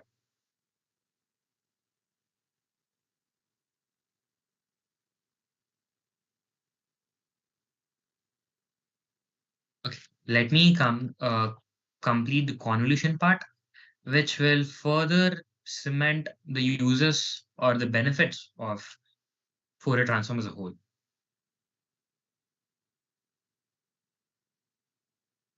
And also, if you guys want a bigger picture of the graph, I can share it at the end of the session. Like over here in Colab, you can't view the entire, you can't view the picture. You have to zoom it in. But if you want a bigger picture, you can use uh, editing platforms such as code writing platforms such as VS Code. VS Code is really popular. You can check it out for coding. It's a bit complicated to install and get started, but once you get started, it's really useful. You can code in any language. VS Code, if you plan to program in the future, VS Code is a really nice platform. If you want to learn how to use it, you can watch the lecture by a Harvard professor. He made a lecture on how to use VS Code. as a part of CS50 course. It's available on YouTube. I can share the link if anyone is interested. So let's go to the final part, convolution. So convolution is a concept that is in signal processing. So over here is the Wikipedia, an image from Wikipedia saying how, visualizing how what convolution does. This is basically what convolution is. You don't need the theory, you don't need this formula and all. Even if you plan to do this course, rather than this formula, you're going to use this graphical method a lot. This formula is only useful for theoretical questions or for any questions that require any conclusions from integration. So basically what we're doing is we are taking one signal and flipping it and sliding it over the other signal. Basically, see, there is this F. Let's put F. Let's flip the signal G about the y-axis. And after flipping, we're going to slide it from minus infinity to plus infinity in this manner. Over here, I guess you can see what they are doing. Basically, it goes from minus infinity to infinity and nothing happens. And when it reaches this square pulse, you can see there's some overlap. And this overlap is nothing but the area of this overlap is nothing but the output of the convolution, which is plotted over here. So convolution just takes in one signal and takes in another signal and pops out a third signal. And this concept of convolution is used in something called convolutional neural networks, which is a subset of deep learning of in neural networks. There is in deep learning there's something called neural networks, which is similar to how our neurons work in our brain. It tries to replicate that. It's called neural networks. In neural networks, there's something called convolutional neural networks. And in convolutional neural networks, this is used. If you want to know one application of it, that is an application. What it does is basically it sort of tells you an overlap. There are multiple usages of this. There isn't any intuitive or some simple understanding that I can give that is in my reach. Basically, you can think of it as some fancy multiplication. It's basically multiplication. You are multiplying to see if if you want to multiply 3 and 5, you just multiply it. 3 into 5, 15.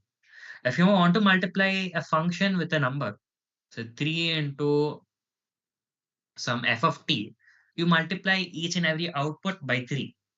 But say you want to multiply two functions, there are multiple ways to do it. If you directly multiply it, like see, by a function, I mean a list of all the values it contains.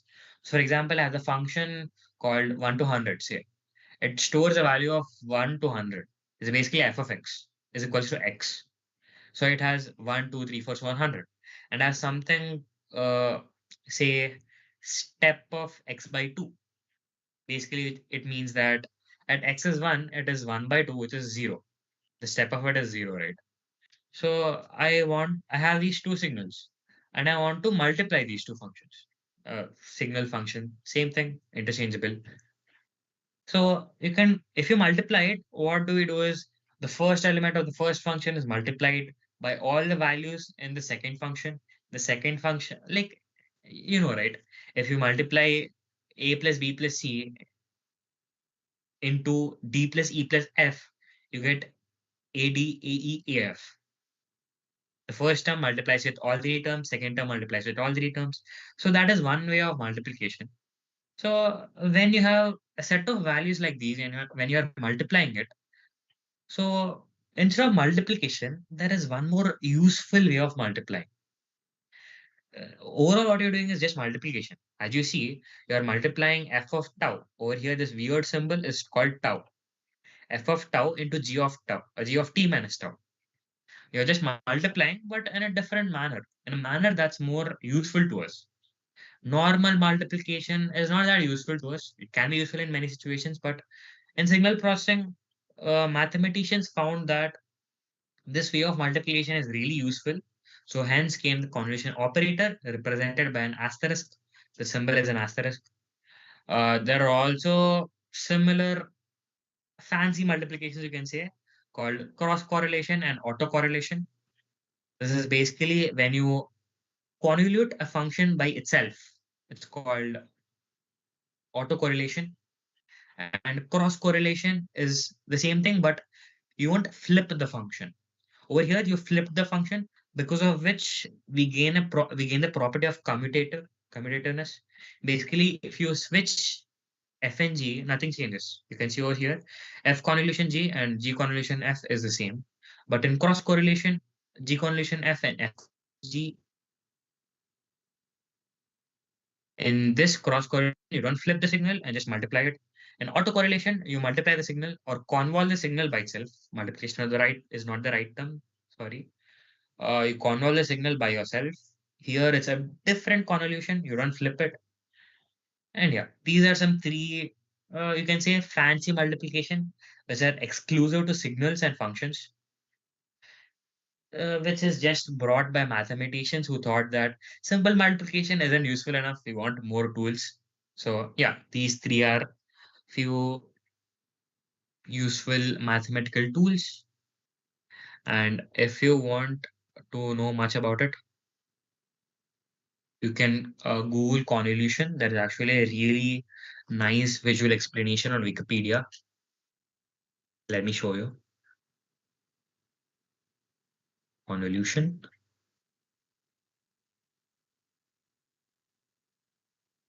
Over here, you see this is the square wave is coming, and this yellow part is the intersection, the area between these two. So basically, we are convolving a square pulse and this weird triangle thing. So when we convolve this, we flip it and we slide it, and as we slide, we plot the intersection area, which gives us this whole nice graph. This was the visualization of convolution. And so I'm like, why did you teach convolution in a lecture of Fourier series, you might ask? It's because you see this integral. It seems complicated, right? Well, it is.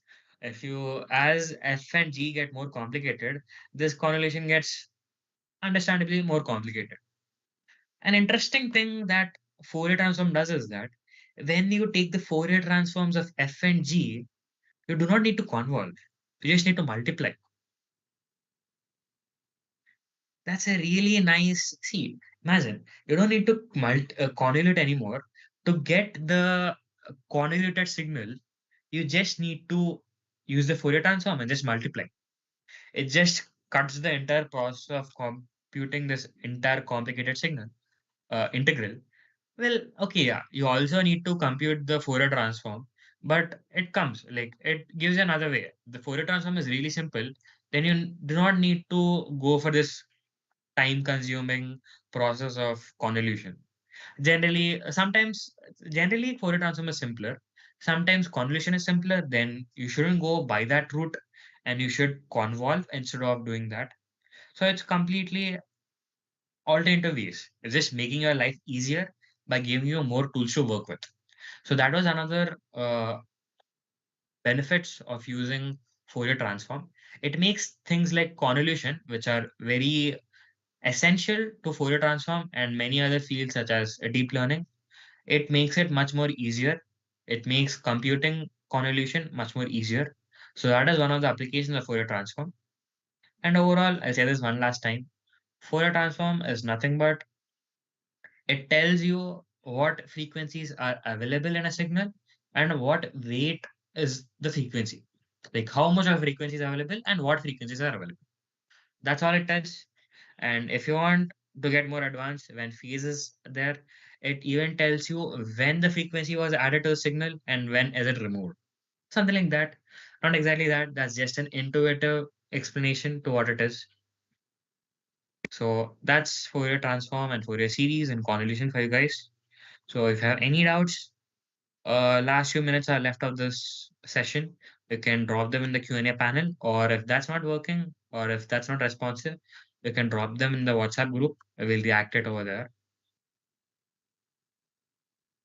Or what is the difference between Laplace transform and Fourier transform? Good question. Not good. Laplace transform is something that comes later. So it seems like if you look at equations online, it seems very, very different. But Laplace transform is nothing but you see the frequency over there that is there in the. Let me show you. Wait. In this Fourier transform formula, you see this omega over there. This omega. This is real. Basically, what do we tell in Laplace transform is that, okay, we just don't want real frequencies.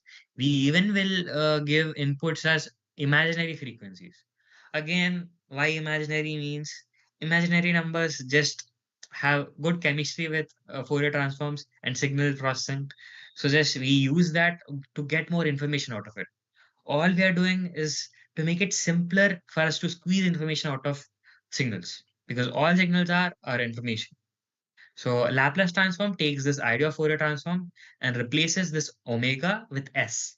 S is omega plus j sigma, sorry, sigma plus j omega, where j omega is this thing, and we add a real part to it. Basically, Laplace says that we consider this as imaginary frequency, and we take this j omega and add some sigma t to it, making s, which is, let me show you the formula for Laplace transform.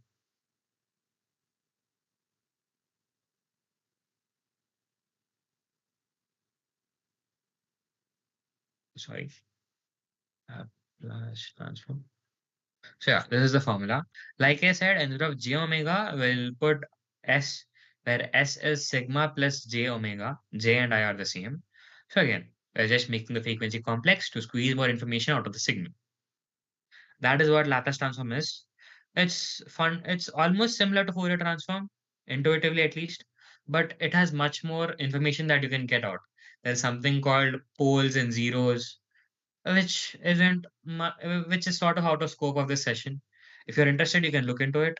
Uh, there are amazing videos, visual videos on YouTube also. I can share the links to you personally if you want, or in the group. And the CUSG Advanced Higher Physics question based on convolution involving 2G functions. Nice, that's really nice. Well, convolution is a really beautiful concept. If you learn it graphically, it's really simple and really fun. So I guess they're just trying to introduce you to more practical concepts. Yes, attendance form, I think, let me check if it's shared or not.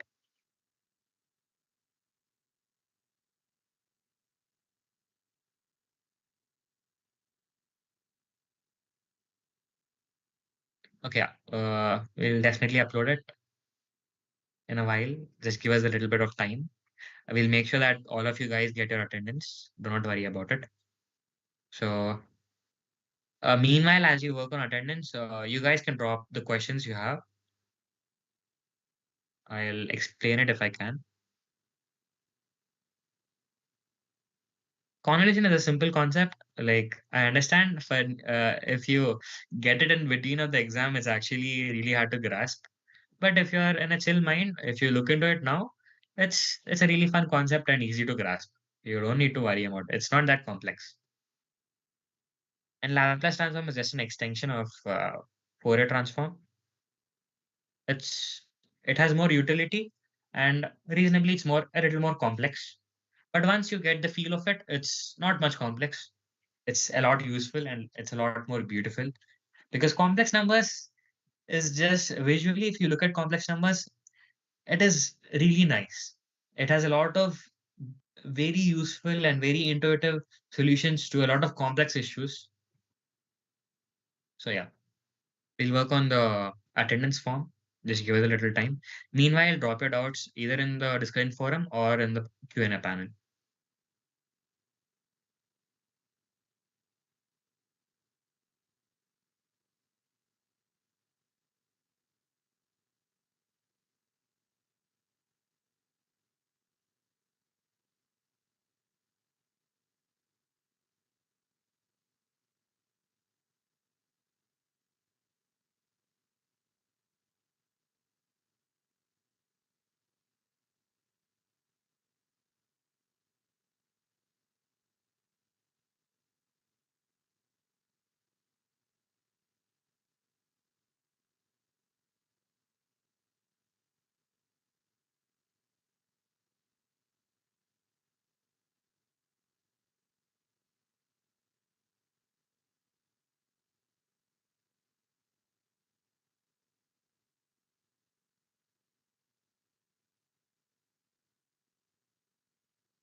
Guys, we'll keep the attendance form open for an extended duration because it was sent late. Don't worry, all of you will get attendance.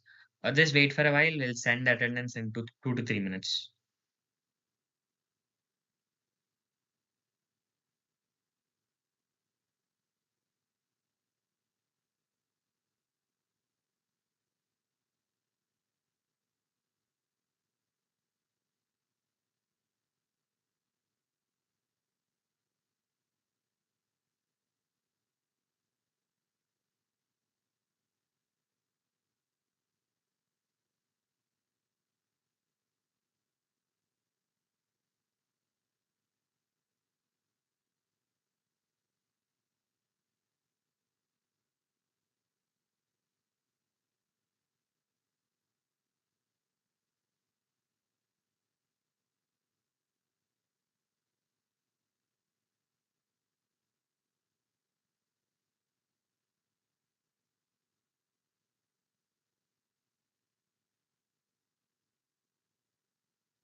The attendance form is shared.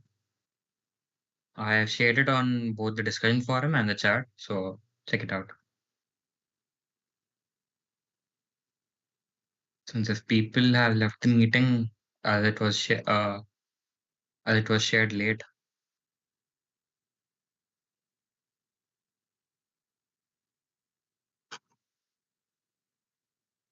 and I believe there are no more doubts, so I'll stop sharing my screen. And if you guys have any more doubts or are interested to know more about anything, you can definitely reach out to our team. We are open to doubts. We appreciate enthusiasm and like just reach out to us if you have any doubts.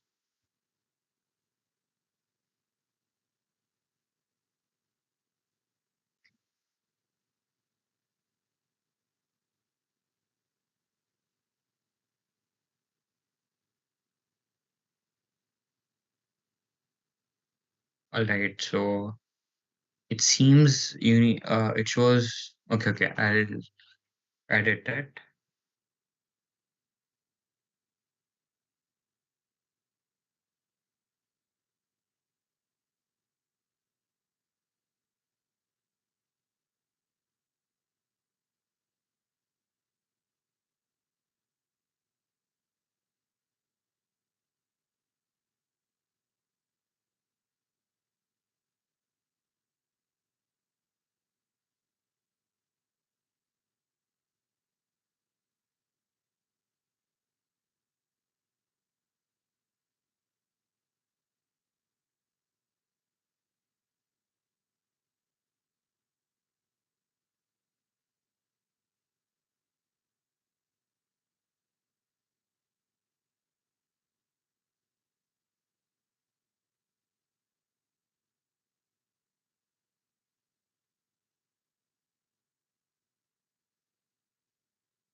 I think now you can fill the form. Just check it out once.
So that's it, guys. If you guys want any link, I'll share it in the group so you can check it out from there. And we'll upload the slides in the meeting recording by evening. So, okay, that's it. The task will be sent by tonight, and you'll be given ample amount of time to complete it. And I'm going to end the session. Thanks for attending.